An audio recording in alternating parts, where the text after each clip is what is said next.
ಹರಿ ಓಂ ಶ್ರೀ ಗುರುಭ್ಯೋ ನಮಃ. ಓಂ ಶ್ರೀ ಸದ್ಗುರು ನರಸಿಂಹ ಪ್ರಭು ದೇವಾಯ ನಮಃ. ಎಲ್ಲ ಆತ್ಮಜ್ಯೋತಿಗಳಿಗೆ ಸಾಷ್ಟಾಂಗ ಪ್ರಣಾಮಗಳು ಹಾಗೂ ಪೂರ್ಣಯೋಗ ದರ್ಶನ ಗೀತಾ ಸತ್ಸಂಗಕ್ಕೆ ತಮ್ಮೆಲ್ಲರಿಗೂ ಆದರದ ಸ್ವಾಗತ. ಇಂದು ನಾವು ಭಗವದ್ಗೀತೆಯ 3ನೇ ಅಧ್ಯಾಯದ 18ನೇ ಶ್ಲೋಕದಿಂದ 22ನೇ ಶ್ಲೋಕದವರೆಗೂ ಮನನವನ್ನು ಮಾಡೋಣ. 18ನೇ ಶ್ಲೋಕ. ನೈವ ತಸ್ಯ ಕೃತೇನಾರ್ಥೋ ನ ಕೃತೇನೇಹ ಕಶ್ಚನ ನ ಚಾಸ್ಯ ಸರ್ವಭೂತೇಷು ಕಶ್ಚಿದರ್ಥ ವ್ಯಪಾಶ್ರಯಃ. ಇದರ ಅರ್ಥ ಹೀಗಿದೆ: ಅಂತಹ ಸ್ವರೂಪದಲ್ಲಿ ಸ್ಥಿರವಾದವರು ತಮ್ಮ ಕರ್ತವ್ಯಗಳನ್ನು ನಿರ್ವಹಿಸುವಲ್ಲಿ ಅಥವಾ ತ್ಯಜಿಸುವುದರಲ್ಲಿ ಏನನ್ನೂ ಪಡೆಯುವುದಿಲ್ಲ ಅಥವಾ ಕಳೆದುಕೊಳ್ಳುವುದೂ ಇಲ್ಲ. ತಮ್ಮ ಸ್ವಹಿತಾಸಕ್ತಿಗಳನ್ನು ಪೂರೈಸಿಕೊಳ್ಳಲು ಇತರ ಜೀವಿಗಳ ಮೇಲೆ ಅವಲಂಬಿತರಾಗುವ ಅಗತ್ಯವೂ ಇಲ್ಲ. ಈ ರೀತಿಯಲ್ಲಿ ಅರ್ಥವನ್ನು ಸಂಕ್ಷಿಪ್ತವಾಗಿ ಕೊಟ್ಟಿದ್ದಾರೆ. ನಾವು ಇದನ್ನ ಚಿಂತನೆಯನ್ನು ಮಾಡೋಣ. ಇದರ ಒಂದು ಪ್ರಶ್ನೆ ಏನಿದೆ ಅದನ್ನು ನೋಡ್ಕೊಂಬರೋಣ.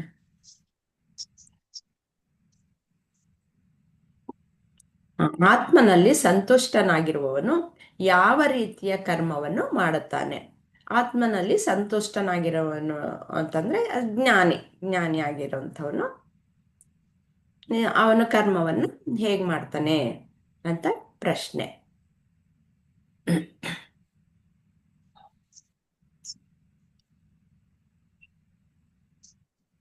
ಇಂದ್ರಮ್ಮ ಅವರು ಹೇಳ್ತೀರಾ? ಹಾ ಮೇಡಮ್, ಕ್ವಶನ್ ಸ್ವಲ್ಪ ಇಲ್ಲಿ ಏನಿಲ್ಲ. ಇಲ್ಲಿ ಅಂತಹ ಸ್ವರೂಪದಲ್ಲಿ ಅಂತ ಇದೆಯಲ್ಲ, ಇದೇನು ಅಂತಂದ್ರೆ ಆತ್ಮಜ್ಞಾನಿ. ಅವನು ಆತ್ಮಜ್ಞಾನವನ್ನ ಪಡ್ಕೊಂಡಿರ್ತಾನೆ. ಅವನು ಯಾವ ರೀತಿ ಅವನ ಕರ್ಮಗಳನ್ನ ಯಾವ ರೀತಿ ನಿರ್ವಹಿಸ್ತಾನೆ, ಅವನಿಗೆ ಅದರಿಂದ ಏನು ಅದಕ್ಕೆ ಅಂಟ್ಕೊಂಡಿರ್ತಾನ ಇಲ್ವಾ, ಬೇರೆದಕ್ಕೆ ಅವಲಂಬಿತವಾಗಿರ್ತಾನೆ, ಹೊರಗಿನ ಪ್ರಪಂಚದ ವಸ್ತು ವಿಷಯಗಳಿಗೆ ಅಂಟ್ಕೊಂಡಿರ್ತಾನ, ಅದ್ರ ಮೇಲೆ ಡಿಪೆಂಡ್ ಆಗಿರ್ತಾನ, ಅವಲಂಬಿತನಾಗಿ ಅಗತ್ಯ ಇದೆಯಾ ಅಂತ, ಅಥವಾ ಇಲ್ವಾ, ಯಾತಕ್ಕೆ ಅವಲಂಬನೆ ಇರಲ್ಲ ಅವನಿಗೆ. ನಮಗಾದ್ರೆ ನಾವು ಅವಲಂಬಿಸ್ಕೊಂಡಿರ್ತೀವಿ ಯಾವಾಗ್ಲೂ ವಸ್ತು ವಿಷಯಗಳನ್ನ ಪಡೆಯೋದಕ್ಕೆ, ಅದರಿಂದ ನಮ್ಗೆ ಸುಖ ಬರ್ಬೇಕು ಅದೇ ಇರುತ್ತೆ ನಮ್ಗೆ, ಅಲ್ವಾ? ಆದ್ರಿಂದ ಏನಾದ್ರು ಒಂದು ನಂಗೆ ಸಂತೋಷ ಆಗತ್ತೆ, ಇದನ್ನ ಹೊಂದೋದ್ರಿಂದ ಸಂತೋಷ ಆಗತ್ತೆ ಅಂತ. ಹಾಗೆ ಸಂಬಂಧಗಳಲ್ಲೂ ಅಷ್ಟೇ ನಮ್ಗೆ ಆ ಒಂದು ಸಂಬಂಧಗಳಲ್ಲಿಯ ಒಂದು ಮೋಹದಿಂದಾಗಿಯೇ ಅರ್ಜುನನಿಗೆ ಈ ದುಃಖ ಎಲ್ಲ ಬಂದು ಅವನು ಮೋಹ ಪರವಶನಾಗಿಯೇ ನಾನು ಯುದ್ಧ ಮಾಡಲ್ಲ ಅಂತ ಅವನಿಗೆ ಏನಾಯ್ತು, ಅವನಿಗೆ ನಾನು ಯುದ್ಧ ಮಾಡೋದಿಲ್ಲ, ಓಡೋಗ್ಬೇಕು, ನಾನು ಇಟ್ಬಿಡ್ತೀನಿ, ನನ್ನ ಪ್ರಾಣ ಹೋದ್ರೂ ಪರವಾಗಿಲ್ಲ ಅನ್ನೋ ಸ್ಥಿತಿಗೆ ಅವನು ಬರ್ತಾನೆ. ಹಾಗೆ ನಾವು ಅಂಟ್ಕೊಂಡಿರ್ತೀವಿ. ಆದ್ರೆ ಜ್ಞಾನಿ ಹೇಗಿರ್ತಾನೆ, ಅವನಿಗೆ ಯಾತಕ್ಕೆ ಹಾಗೆ ಯಾವುದಕ್ಕೂ ನಿಸ್ಪೃಹನಾಗಿ ಅವನ ಜೀವನವನ್ನೇ ನಡೆಸ್ತಾನೆ.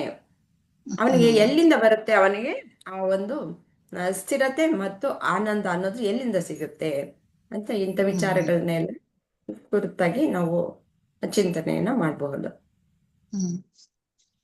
ಅರ್ಜುನನಿಗೆ ವಿಷಾದ ಆಗೋಯ್ತು. ಅವನ್ ಯಾತಕ್ಕೆ ಎಲ್ಲ ದೇಹ ಕಂಡುಕೊಂಡಿರೋದಕ್ಕೋಸ್ಕರ, ಆ ದೇಹ ಭಾವದಲ್ಲಿ ಇದ್ದಾಗ ಹಾಗೆ ನನ್ನವರು ಬಂಧು ಬಾಂಧವರು ಅನ್ನೋದು, ಅದಕ್ಕೋಸ್ಕರ ಅವನಿಗೆ ವಿಷಾದ ಉಂಟಾಯ್ತು. ಅಂದ್ರೆ ಅದು ಸರಿಯಾ ಇಲ್ವಾ, ಅದು ಯಾವ ರೀತಿ ಇಲ್ಲ ಅಂಟ್ಕೊಳ್ಬೇಕು, ಹಾಗಂದ್ಬಿಟ್ಟು ಎಲ್ರನ್ನೂ ಕೊಲ್ಲೋದು ಸರಿನಾ? ಏನಿಲ್ಲ ಅಲ್ವಾ? ಆದ್ರೆ ಇಲ್ಲ ಅವನ ಸಂದರ್ಭ ಏನು.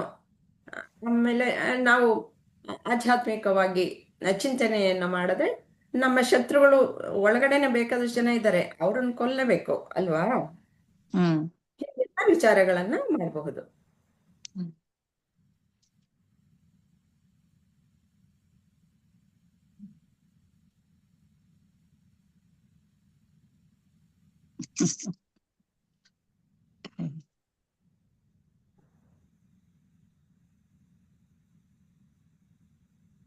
ಸ್ಟಾರ್ಟ್ ಮಾಡ್ತೀರಾ? ಹಾ ಮೇಡಮ್. 18 ಅಂದ್ರೆ ಇಲ್ಲಿ ಹೇಳ್ತಾ ಇರೋ ಪ್ರಕಾರ ಅವನಿಗೆ ಮಾಡಿದ್ದರಿಂದಲೂ ಪ್ರಯೋಜನವಿಲ್ಲ. ಅಂದ್ರೆ ಯಾವ ಮನುಷ್ಯನಲ್ಲಿ ಅಥವಾ ಯಾರಲ್ಲೇ ಆಗ್ಲಿ ಆತ್ಮದ ಒಂದು ಜ್ಞಾನ ತಿಳ್ಕೊಂಡಿರ್ತಾರೆ, ಆತ್ಮನನ್ನೇ ನಂಬಿರ್ತಾರೆ ಅಥವಾ ಆತ್ಮನೇ ಅಂತ ತಿಳ್ಕೊಂಡಿರೋವರೆಗೆ ಅವನು ಆತ್ಮನಿಂದ ತೃಪ್ತನಾಗಿರ್ತಾನೆ. ಯಾವುದ್ರಲ್ಲಿ ಕೂಡ ಯಾವ ಒಂದು ವ್ಯಾಮೋಹಕ್ಕೆ ಒಳಗಾಗೋದಿಲ್ಲ ಅಥವಾ ಯಾವುದೇ ಇದನ್ನು ಅವನಲ್ಲಿ ಇರೋದಿಲ್ಲ.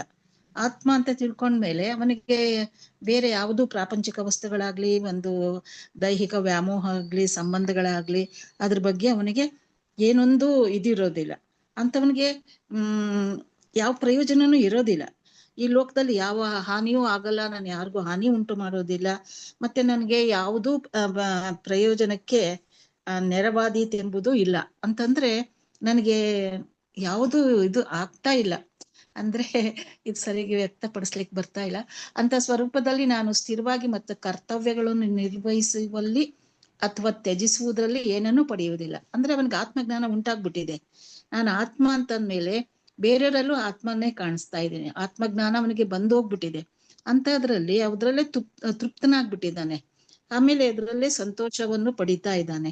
ಅದರಲ್ಲಿ ಆದ್ರಿಂದ ಅವನಿಗೆ ಏನ್ ಅನಿಸ್ತಾ ಇದೆ ಅಂದ್ರೆ ಆತ್ಮ ಒಂದು ಪರಿಜ್ಞಾನ ಇದೆ, ಪೂರ್ಣತೆ ಇದೆ ಅನ್ನೋಬೇಕಾದ್ರೆ ಬೇರೆದು ಏನ್ ಮಾಡಿದ್ರೇನು ಬಿಟ್ರೇನು ಅದರಿಂದ ಏನು ನನಗೆ ಹಾನಿಯೂ ಇಲ್ಲ ಅಥವಾ ಸುಖನೂ ಇಲ್ಲ, ನಷ್ಟನೂ ಇಲ್ಲ, ಮೋಹನೂ ಇಲ್ಲ, ನನಗೆ ಯಾವೊಂದು ಪಾಪ ಪುಣ್ಯಗಳು ಇಲ್ಲ, ಯಾವುದ್ರಲ್ಲಿ ಒಂದು ನನಗೆ ಪ್ರಯೋಜನನೂ ಆಗೋದಿಲ್ಲ. ನಾನು ಯಾರನ್ನು ಏನನ್ನು ಮಾಡ್ಲಿಕ್ಕೆ ಮಾಡಿದ್ರೂ ಉಂಟು, ಮಾಡದಿದ್ರೂ ಉಂಟು, ಆದ್ರೆ ನಾನು ಆತ್ಮಜ್ಞಾನ ಪಡೆದಿದ್ದೀನಿ, ಅವರಲ್ಲೂ ಆತ್ಮ ಇದೆ. ಆತ್ಮದ ಇದೆಲ್ಲ ಪರಮಾತ್ಮನ ಸ್ವರೂಪಗಳು. ನಾವೆಲ್ಲ ವಿವಿಧತೆಯಲ್ಲಿ ಇದ್ದೇವೆ, ಆದ್ರೆ ನಾವು ಆತ್ಮ ಅಂತ ನಮ್ಗೆ ಎಲ್ಲರಿಗೂ ಜ್ಞಾನ ಪಡ್ಕೊಂಡಿಲ್ಲ ನಾವು ಅಂತೇಳಿ ಅವ್ರಿಗೆ ಅನಿಸ್ತಾ ಇದೆ. ಅದನ್ನ ಹೇಳ್ತಾ ಇದ್ದಾರೆ ಅನ್ಸುತ್ತೆ ಪರಮಾತ್ಮ ಇಲ್ಲಿ. ನಾನು ಏನನ್ನೂ ಪಡೆಯುವುದಿಲ್ಲ ಅಥವಾ ಕಳೆದುಕೊಳ್ಳೋದಿಲ್ಲ. ನಾನು ಯಾಕೆ ಕಳ್ಕೊಳ್ತೇನೆ? ನಾನು ಆತ್ಮಸ್ವರೂಪಿ. ಮತ್ತೊಂದು ಆತ್ಮಕ್ಕೆ ನಾನು ಯಾವ ಒಂದು ವ್ಯಾಮೋಹ ಇಲ್ದಲೆ ನಾನು ನನ್ನ ಕರ್ತವ್ಯ ಮಾಡಿದ್ರು ಕೂಡ ನಾನು ಯಾವುದೊಂದು ಪ್ರಯೋಜನ ಅಂತ ಹೇಳಿ ನಾನು ಮಾಡ್ತಾ ಇಲ್ಲ. ನಾನು ಇವ್ರನ್ನೆಲ್ಲ ನಾಶ ಮಾಡೋದ್ರಿಂದ ಅಥವಾ ಕೊಲ್ಲೋದ್ರಿಂದ ನನಗೆ ಯಾವುದನ್ನು ನಾನು ಪಡೆಯೋದಿಲ್ಲ, ಯಾವ ಹಾನಿ ಕೂಡ ನಂಗೆ ಆಗೋದಿಲ್ಲ, ಮತ್ತೆ ನನ್ಗೆ ಯಾವ್ದು ಪ್ರಯೋಜನ ಇಲ್ಲ. ಇವರೆಲ್ಲರಾಗ್ಲೇ ತಮ್ಮ ಇದನ್ನ ಕಳ್ಕೊಂಡ್ಬಿಟ್ಟಿದ್ದಾರೆ ಅಂತಕ್ಕಂಥ ಒಂದು ಭಾವನೆ ಅಲ್ಲಿ ಅರ್ಜುನನಲ್ಲಿ ಬರ್ತಾ ಇದೆ ಅಂತ ಹೇಳ್ಬಿಟ್ಟು ಕೃಷ್ಣ ಪರಮಾತ್ಮ ಇಲ್ಲಿ ಹೇಳ್ತಾ ಇದ್ದಾರೆ ಅನ್ಸುತ್ತೆ. ಪೂರೈಸುತ್ತಾರ ಜೀವಿಗಳ ಮೇಲೆ ಅವಲಂಬಿತರಾಗುವ ಅಗತ್ಯವೂ ಇಲ್ಲ. ಈಗ ಯುದ್ಧ ರಂಗದಲ್ಲಿ, ರಣರಂಗದಲ್ಲಿ ಎಲ್ಲವನ್ನ ನೋಡ್ಬಿಟ್ಟು ವಿಷಾದ ಬರ್ತಾ ಇದೆ. ಕರ್ಮ ಜ್ಞಾನಕ್ಕೆ ಒಂದು ಪ್ರೇರಣೆ ಕೃಷ್ಣ ಪರಮಾತ್ಮ ಕೊಡ್ತಾ ಇದ್ದಾರೆ. ನಿನ್ ಕರ್ತವ್ಯ ನೀನ್ ಮಾಡು, ನೀನು ಆತ್ಮಜ್ಞಾನ ಪಡ್ಕೋ, ಇಲ್ಲಿರೋರ್ನೆಲ್ಲ ನೀನ್ ಆತ್ಮಸ್ವರೂಪಿಗಳಾಗಿ ನೋಡು. ಈ ಆತ್ಮಸ್ವರೂಪಿಗಳಾಗಿ ನೋಡಿದಾಗ ಭೀಷ್ಮಾಚಾರ್ಯ ಆಗ್ಲಿ, ದ್ರೋಣರೇ ಆಗ್ಲಿ, ಯಾವ ಸಂಬಂಧನೂ ನಿನಗಿಲ್ಲ. ಇದ್ಯಾವುದೂ ನಿನ್ಗೆ ಪ್ರಯೋಜನಕ್ಕೆ ಬರೋದಿಲ್ಲ. ನಿನ್ಗೆ ಇದಕ್ಕೆ ಲೋಕಕ್ಕೆ ಅಲ್ಲ ಯಾವುದೇ ಒಂದು ಇದ್ರಲ್ಲಿ ನೀನು ಹಾನಿನೂ ಉಂಟು ಮಾಡುವುದಿಲ್ಲ. ಇದ್ಯಾವುದೊಂದು ನಿನ್ಗೆ ನೆರವಾಗುವುದಿಲ್ಲ ಇವ್ರು ಯಾರುವೆ ಅಂತೇಳಿ ನೀನು ಆತ್ಮಜ್ಞಾನ ಆತ್ಮವನ್ನ ಅಂದ್ರೆ ಇಲ್ಲಿ ಆತ್ಮನಲ್ಲೇ ಪ್ರೇರಣೆಯನ್ನ ಪಡಿ. ನೀನು ಆತ್ಮನಿಂದ ತೃಪ್ತನಾಗಿದ್ದೀಯಾ, ಸಂತೋಷಗೊಳ್ತಿದೀಯಾ, ಮಾಡಬೇಕಾದದ್ದು ಏನೂ ಇಲ್ಲ, ಆಗ್ಲೇ ಎಲ್ಲ ಮುಗಿದಿದೆ ಅಂತ ಒಂದು ಇದನ್ನ ಭಾವನೆಯನ್ನ ಇಟ್ಕೊಂಡು ಶ್ರೀಕೃಷ್ಣ ಪರಮಾತ್ಮ ಇಲ್ಲಿ ಅರ್ಜುನನಿಗೆ ಹೇಳ್ತಾ ಇದ್ದಾರೆ ಅಂತ ನನ್ನ ಅನಿಸಿಕೆ. ಸ್ವಲ್ಪ ಇದ್ರ ಚೆನ್ನಾಗಿ ಹೇಳಿದಿರಾ. ಅದ್ರಲ್ಲಿ ಇನ್ನು ಏನಿಲ್ಲ, ಸ್ವಲ್ಪ ಯಾಕೆಂದ್ರೆ ಅಂದ್ರೆ ಬೇರೆಯವರ ಅಭಿಪ್ರಾಯವು ಕೇಳೋಣ. ಯಾಕಂದ್ರೆ ಒಬ್ಬೊಬ್ರಿಗೂ ಒಂದೊಂದು ಅನ್ಸುತ್ತೆ ಅಲ್ವಾ. ಒಬ್ಬರದ್ದು ತಪ್ಪು ಒಬ್ಬರದ್ದು ಸರಿ ಅನ್ನೋದು ಏನು ಇಲ್ಲ, ಎಲ್ಲರಿಗೂ ಒಂದು ರೀತಿಯಲ್ಲಿ ಭಾಸವಾಗುತ್ತೆ. ಹೌದು, ಅವರವರ ಅಭಿಪ್ರಾಯಗಳನ್ನ ಒಂದೊಂದು ರೀತಿಯಲ್ಲಿ ವ್ಯಕ್ತಪಡಿಸ್ತಾರೆ. ಇದು ಇಲ್ಲಿ ಅದಕ್ಕೆ ಸರಿ ಹೊಂದುವ ರೀತಿಯಲ್ಲಿ ನಾವು ಆದಷ್ಟು ನಾವು ಅರ್ಥವನ್ನ ತಿಳ್ಕೊಂಡು ನಾವು ನಮ್ಮವು ವ್ಯಕ್ತಪಡಿಸ್ಬೇಕಷ್ಟೆ. ಹರಿ ಓಂ ಸುಮತಿ.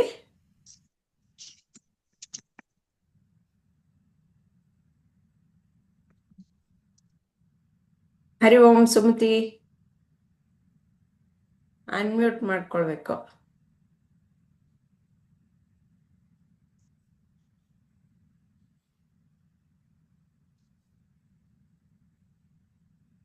ಏನವರು ಮಾತಾಡ್ತಾ ಇಲ್ಲ. ಹರಿ ಓಂ ಆಂಟಿ, ಅನ್ಮ್ಯೂಟ್ ಮಾಡೋದೇ ಇದಾಗ್ತಾ ಇಲ್ಲ, ಲೇಟ್ ಆಗ್ತಾ ಇದೆ. ಹರಿ ಓಂ. ಹರಿ ಓಂ. ಹ್ಮ್. ಸುಮತಿ, ಇವಾಗ 18ನೇ ಶ್ಲೋಕವನ್ನು ನಾವು ನೋಡ್ತಾ ಇದ್ವಿ. ಹಾ 18ರವರೆಗೂ ಲಾಸ್ಟ್ ವೀಕ್ ಆಗಿತ್ತು. ಇವಾಗ ಓಕೆ. 18ರಿಂದ 22ರವರೆಗೂ ಹಾ 18ರಲ್ಲಿ ಇವಾಗ ಹಾ ಒಬ್ಬ ಜ್ಞಾನಿಗೆ ಹೇಗೆ ಯಾವ ರೀತಿಯಲ್ಲಿ ಕ್ವಶನ್ ತೋರಿಸ್ತೀನಿ. ಹಾ ಆತ್ಮದಲ್ಲಿ ಸಂತುಷ್ಟನಾಗಿರುವವನು ಯಾವ ರೀತಿಯ ಹ್ಮ್ ಕರ್ಮವನ್ನು ಮಾಡ್ತಾನೆ. ಅವನು ಹ್ಮ್ ಕರ್ಮವನ್ನು ಮಾಡೇ ಮಾಡ್ತಾನೆ. ಜ್ಞಾನಿ ಆದ್ರೂ ಯಾವ್ದಾದ್ರು ಒಂದು ಕರ್ಮವನ್ನು ಮಾಡ್ತಾನೆ. ಅವನಿಗೆ ಯಾವ ರೀತಿಯಲ್ಲಿ ಮಾಡ್ತಾನೆ. ನಾವು ಹ್ಮ್ ಕಾಮ್ಯ ಕರ್ಮವನ್ನ ಮಾಡುವಂತಹ ಸಾಮಾನ್ಯ ಜನರು ಯಾವ ರೀತಿಯಲ್ಲಿ ಕರ್ಮವನ್ನು ಮಾಡ್ತಾರೆ ಅಂತಂದ್ಬಿಟ್ಟು ಇಲ್ಲಿ ಜ್ಞಾನಿ ಇದನ್ನ ತಿಳಿಸ್ಕೊಡ್ತಾ ಇದ್ದಾರೆ. ಹಾ ಹೇಗೆ ಮಾಡ್ತಾನೆ ಅವನು ಅಂತಂದ್ಬಿಟ್ಟು ಹಾ ಅದೊಂದು ಸ್ವಲ್ಪ ವಿವರಿಸಿ ಹೇಳ್ತೀರಾ? ಅವ್ರು ಮೇಡಮ್ ಅವರು ಎಲ್ಲ ಇನ್ ಡೀಟೇಲ್ ಆಗಿ ಕರೆಕ್ಟ್ ಆಗಿ ವರ್ಡ್ ಟು ವರ್ಡ್ ಹೇಳಿದ್ರು. ಅದನ್ನೇ ನಾನು ನನ್ ಓನ್ ವರ್ಡ್ಸ್ ಅಲ್ಲಿ ಹೇಳ್ಬೇಕು ಅಂದ್ರೆ, ಅಷ್ಟೇ ಅವ್ರು ಒಂದ್ಸತಿ ಅಷ್ಟೇ ಸೆಲ್ಫ್ ರಿಯಲೈಸ್ ಆಗ್ಬಿಟ್ರೆ ಮತ್ತೆ ಹಿಂತಿರ್ಗೋಂಗಿಲ್ಲ, ಮತ್ತೆ ವಾಪಸ್ ಹೋಗೋ ಪರಿಸ್ಥಿತಿನೇ ಇಲ್ಲ. ಒಂದ್ಸತಿ ಟೋಟಾಲಿಟಿ ಬಂದ್ಬಿಟ್ರೆ, ಒಂದ್ಸತಿ ಫುಲ್ಲು ಸೆಲ್ಫ್ ರಿಯಲೈಸ್ಡ್ ಅಂತ ಜ್ಞಾನಿ ಏನು ಆಗ್ಬಿಡ್ತೀವಲ್ವ, ಅದ್ರಲ್ಲಿ ಸಂತೃಪ್ತಿ, ಎಲ್ಲಾ ತರ ಸಂತೃಪ್ತಿ ಬಂದ ಮೇಲೆ ಆ ಸ್ಟೇಟಿಗೆ ಬರೋದು.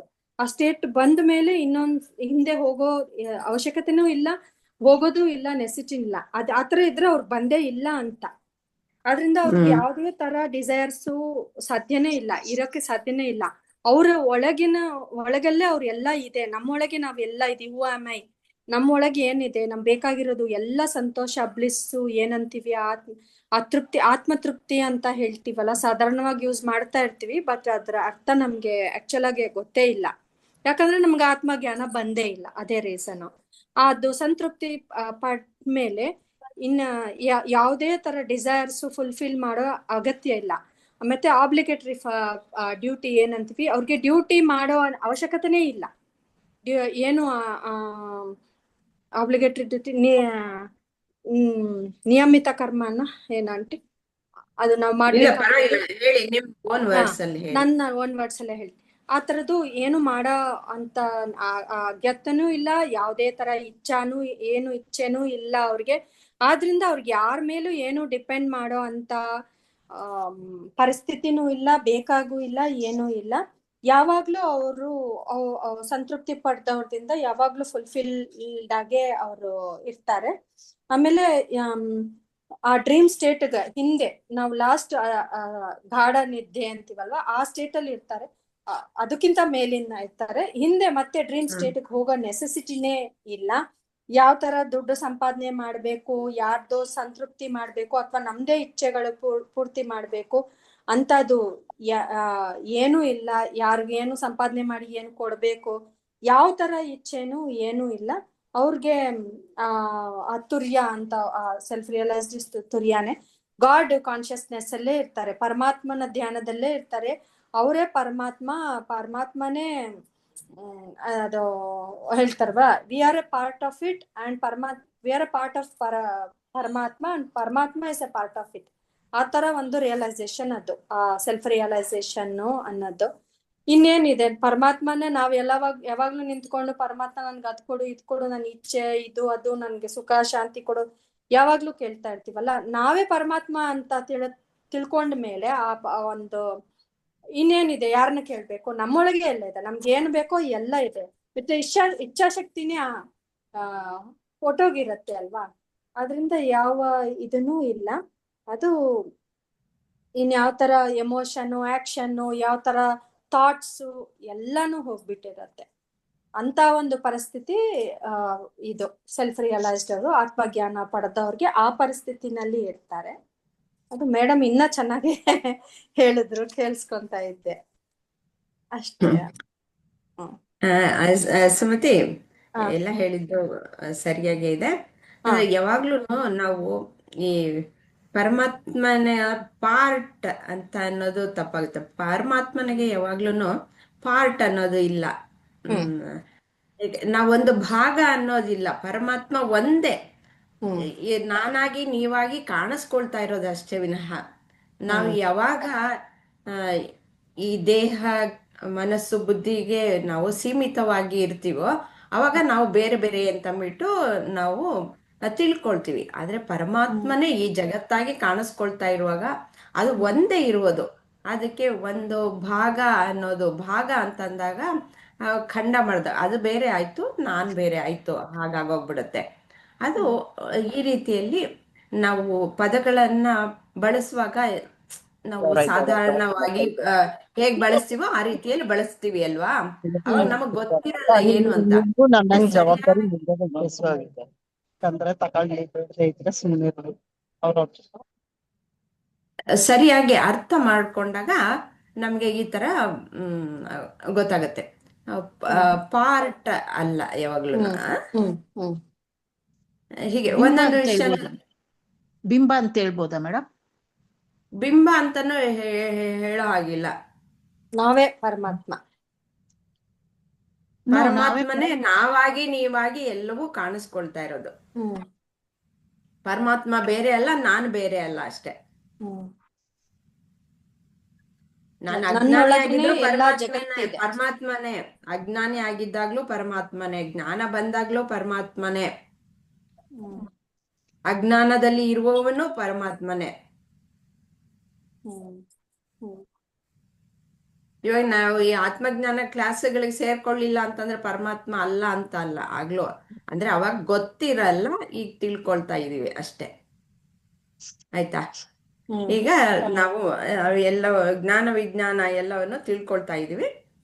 ಹಾಗಾಗ್ಬಿಟ್ಟು ಪರಮಾತ್ಮ ನಮ್ಮ ರೂಪದಲ್ಲಿ ಈ ರೀತಿಯಲ್ಲಿ ಎಲ್ಲ ಕಾಣಿಸ್ಕೊಳ್ತಾ ಇದ್ದಾನೆ. ಇದು ವ್ಯಕ್ತ ರೂಪ ಅಷ್ಟೇ, ಅವ್ಯಕ್ತದಲ್ಲಿ ಒಂದೇ. ಇವಾಗ ನಾವು ಮಲ್ಕೊಂಡ್ವಿ, ನಿದ್ದೆ ಮಾಡಿದ್ವಿ, ಗಾಢ ನಿದ್ದೆಯಲ್ಲಿ, ಅವಾಗ ಏನು ಇಲ್ಲ, ಅವಾಗೆಲ್ಲ ಪರಮಾತ್ಮನಲ್ಲೇ ಸೇರ್ಕೊಂಡಿರ್ತೀವಿ. ಬೆಳಗ್ಗೆ ಎಚ್ಚರ ಆದ್ಮೇಲೆ ನಾವು ಬೇರೆ ಬೇರೆ ಅಂತ, ಯಾಕೆಂದ್ರೆ ಈ ದೇಹಗಳನ್ನ ಗುರುತಿಸ್ಕೊಳ್ತೀವಿ, ಆವಾಗ ನಾವು ಬೇರೆ ಬೇರೆ ಅಂತ ಅಂದ್ಬಿಟ್ಟು ಅನ್ಕೊಳ್ತೀವಿ. ನಿದ್ದೆಯಲ್ಲಿ ಯಾರಾದ್ರೂ ಗೊತ್ತಾಗತ್ತಾ? ನಿಮ್ಗೆ ಏನಿಲ್ಲ, ಎಲ್ಲ ಪರಮಾತ್ಮನ ಮಡಿಲಿನಲ್ಲೇ. ನಿದ್ದೆ ಅನ್ನೋದು ನನಗೂ ಒಂದೇ, ನಿಮಗೂ ಒಂದೇ, ಪ್ರಾಣಿಗೂ ಒಂದೇ, ಎಲ್ಲದಕ್ಕೂ ಒಂದೇ, ಎಲ್ಲವೂ ಪರಮಾತ್ಮನಲ್ಲೇ ಇರೋದು. ಆಯ್ತು. ಆಮೇಲೆ ಇನ್ನು ಯಾರಾದ್ರೂ ಹೇಳೋರು ಇದಾರೆ? ಲಕ್ಷ್ಮಿಯವ್ರು ಏನು ಇಂಟರ್ನೆಟ್ ಹೋಯ್ತೋ ಏನೋ ಗೊತ್ತಿಲ್ಲ, ಪಾಪ ಅವರು ಜಾಯಿನ್ ಇಲ್ಲ, ಆದ್ರು. ಮೆಸೇಜ್ ಹಾಕಿದ್ದಾರೆ ಆಂಟಿ. ಅವರು ಇವತ್ತು ಹಾಕಿದಾರ? ಅಟೆಂಡ್ ಮಾಡಕ್ ಆಗಲ್ಲ ಅಂತ ಗ್ರೂಪ್ ಅಲ್ಲಿ ಆಗಲ್ವಂತ? ಸರಿ, ಹಾಗಾದ್ರೆ ನಾನು ನೋಡ್ಲಿಲ್ಲ. ಓಕೆ.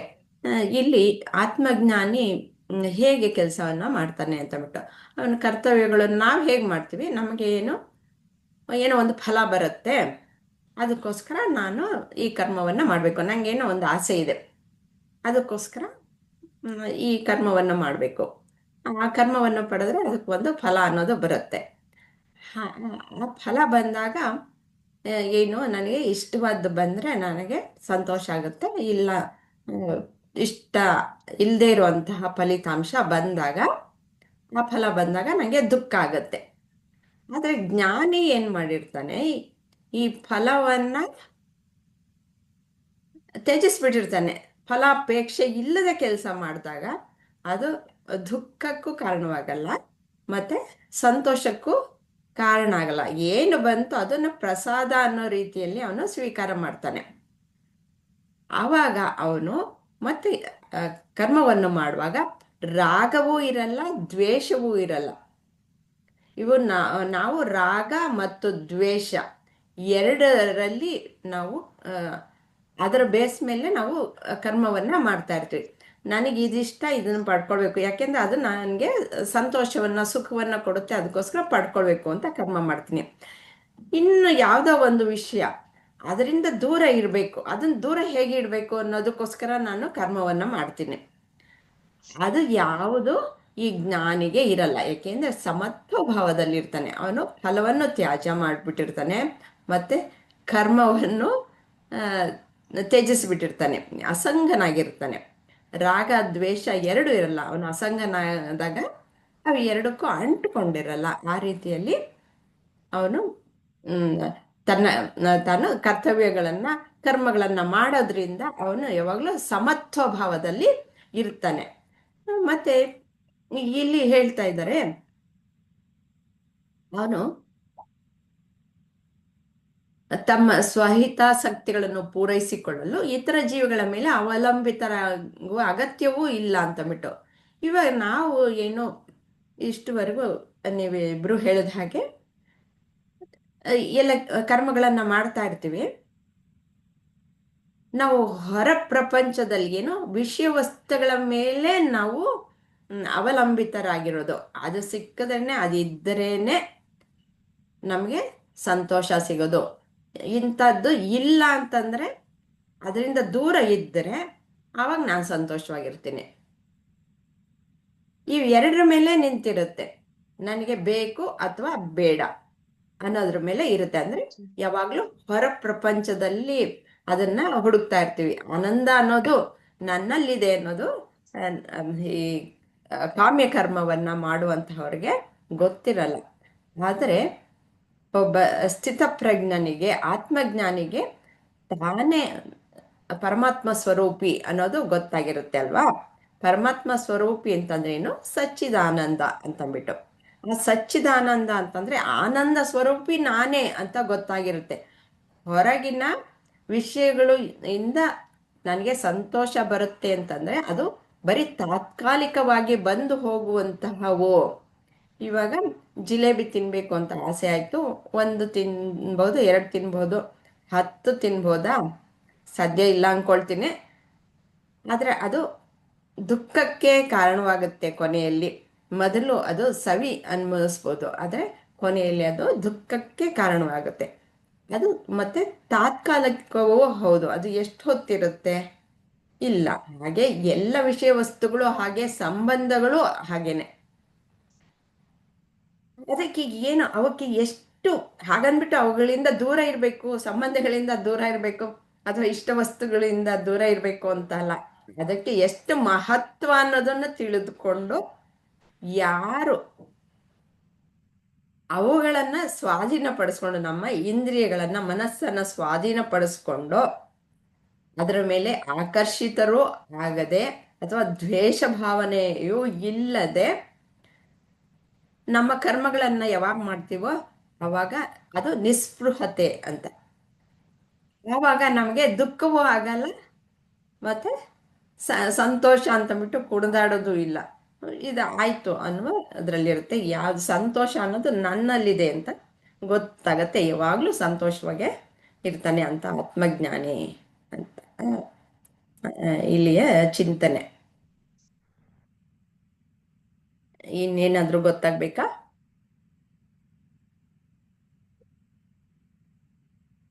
ವಿಜಯಲಕ್ಷ್ಮಿ ಅವರು ಆಗಲ್ಲ ಇವತ್ತು, ಕೇಳಿಸ್ಕೊಳ್ತೀನಿ ಅಂತಂದ್ರು, ಅದಕ್ಕೆ ಕೇಳಲಿಲ್ಲ. ಸುಮಾ ಅವ್ರಿಗೆ ಅರ್ಥ ಆಗ್ತಾ ಇದೆ ಅಲ್ವಾ? ಇದೆಲ್ಲ ನಿಮಗೆ ಗೊತ್ತಿರೋ ಅಂತಹದ್ದೇ ವಿಷಯ. ಆದ್ರೆ ಭಗವದ್ಗೀತೆಯಲ್ಲಿ ಹೇಗೆ ಅನ್ನೋದು, ಭಗವದ್ಗೀತೆಯಲ್ಲಿ ಹೇಗೆ ತಗೊಂಡು ಹೋಗ್ತಿದ್ದಾರೆ ಅನ್ನೋದು ಗೊತ್ತಿರಲ್ಲ ಅಷ್ಟೇ. ಇದು ಕರ್ಮವನ್ನ ಹೇಗ್ ಮಾಡ್ತಾನೆ ಅಂತ ಆತ್ಮಜ್ಞಾನಿ ವಿಷಯ ನಿಮ್ಗೆ ಸ್ಪಷ್ಟತೆ ಇದ್ದೇ ಇರುತ್ತೆ. ಈಗ 19ನೇ ಶ್ಲೋಕ. ತಸ್ಮಾದಸಕ್ತ ಸತತಂ ಕಾರ್ಯಂ ಕರ್ಮ ಸಮಾಚರ, ಅಸಕ್ತೋ ಹ್ಯಾಚರನ್ ಕರ್ಮ ಪರಮ ಆಪ್ನೋತಿ ಪುರುಷಃ. ಆದ್ದರಿಂದ ಮೋಹವನ್ನು ತ್ಯಜಿಸಿ ಕರ್ತವ್ಯದ ಪ್ರಕಾರ ಕ್ರಿಯೆಗಳನ್ನು ಮಾಡು. ಏಕೆಂದರೆ ಫಲಗಳಿಗೆ ಅಂಟಿಕೊಳ್ಳದೆ ಕೆಲಸ ಮಾಡೋದರಿಂದ ಪರಮಾತ್ಮನ ಸಾಕ್ಷಾತ್ಕಾರವಾಗುತ್ತದೆ. ಈ ತರ ಜ್ಞಾನಿ ಆ ತರ ಇರೋದ್ರಿಂದ ಅವನು ಸಮತ್ವದಲ್ಲಿ ಇರ್ತಾನೆ. ಅವನಿಗೆ ಯಾವುದೋ ಹೊರಗಿನ ಪ್ರಪಂಚದ ಮೇಲೆ ಅವನು ಅವಲಂಬಿತನಾಗಿಲ್ಲ. ಸಂತೋಷಕ್ಕಾಗಿ ಅದು ಬರ್ಲಿ ಹೋಗ್ಲಿ ಎಲ್ಲ ಸಮಯದಲ್ಲೂ ಅವನು ಒಂದೇ ಸಮತ್ವ ಭಾವದಲ್ಲಿ ಇರ್ತಾನೆ. ಅದರಿಂದ ಬರಲ್ಲ. ಯಾವಾಗ್ಲೂ ಸಂತೋಷ ಅನ್ನೋದು ನನ್ನಿಂದ ಬರುತ್ತೆ ಅನ್ನೋದು ಗೊತ್ತಿರುತ್ತೆ ಅಂತ ಹಿಂದಿನ ಶ್ಲೋಕದಲ್ಲಿ ಗೊತ್ತಾಯ್ತು. ಅದಕ್ಕೋಸ್ಕರ ನೀನ್ ಏನ್ ಮಾಡ್ಬೇಕು ಅನ್ನೋದು ಇಲ್ಲಿ ಅರ್ಜುನನ್ಗೆ ತಿಳಿಸಿ ಹೇಳ್ಕೊಡ್ತಾ ಇದ್ದಾರೆ. ಮೋಹವನ್ನ ತ್ಯಜಿಸು. ಈ ಮೋಹದಿಂದ ತಾನೇ ಅವನಿಗೆ ಇಷ್ಟು ವಿಷಾದ ಉಂಟಾಗಿರೋದು.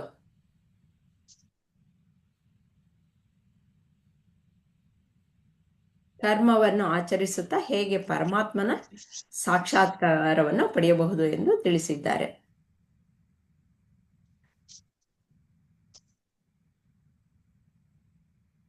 ಸುಮತಿ, ನೀವೇ ಸ್ಟಾರ್ಟ್ ಮಾಡ್ತೀರಾ?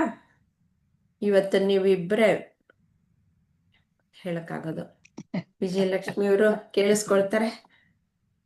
ಸುಮಾ ಅವರು ಕೇಳಿಸ್ಕೊಳ್ತಾರೆ. ಕೇಳಿಸ್ಕೊತಾ ಇದ್ದೇನೆ.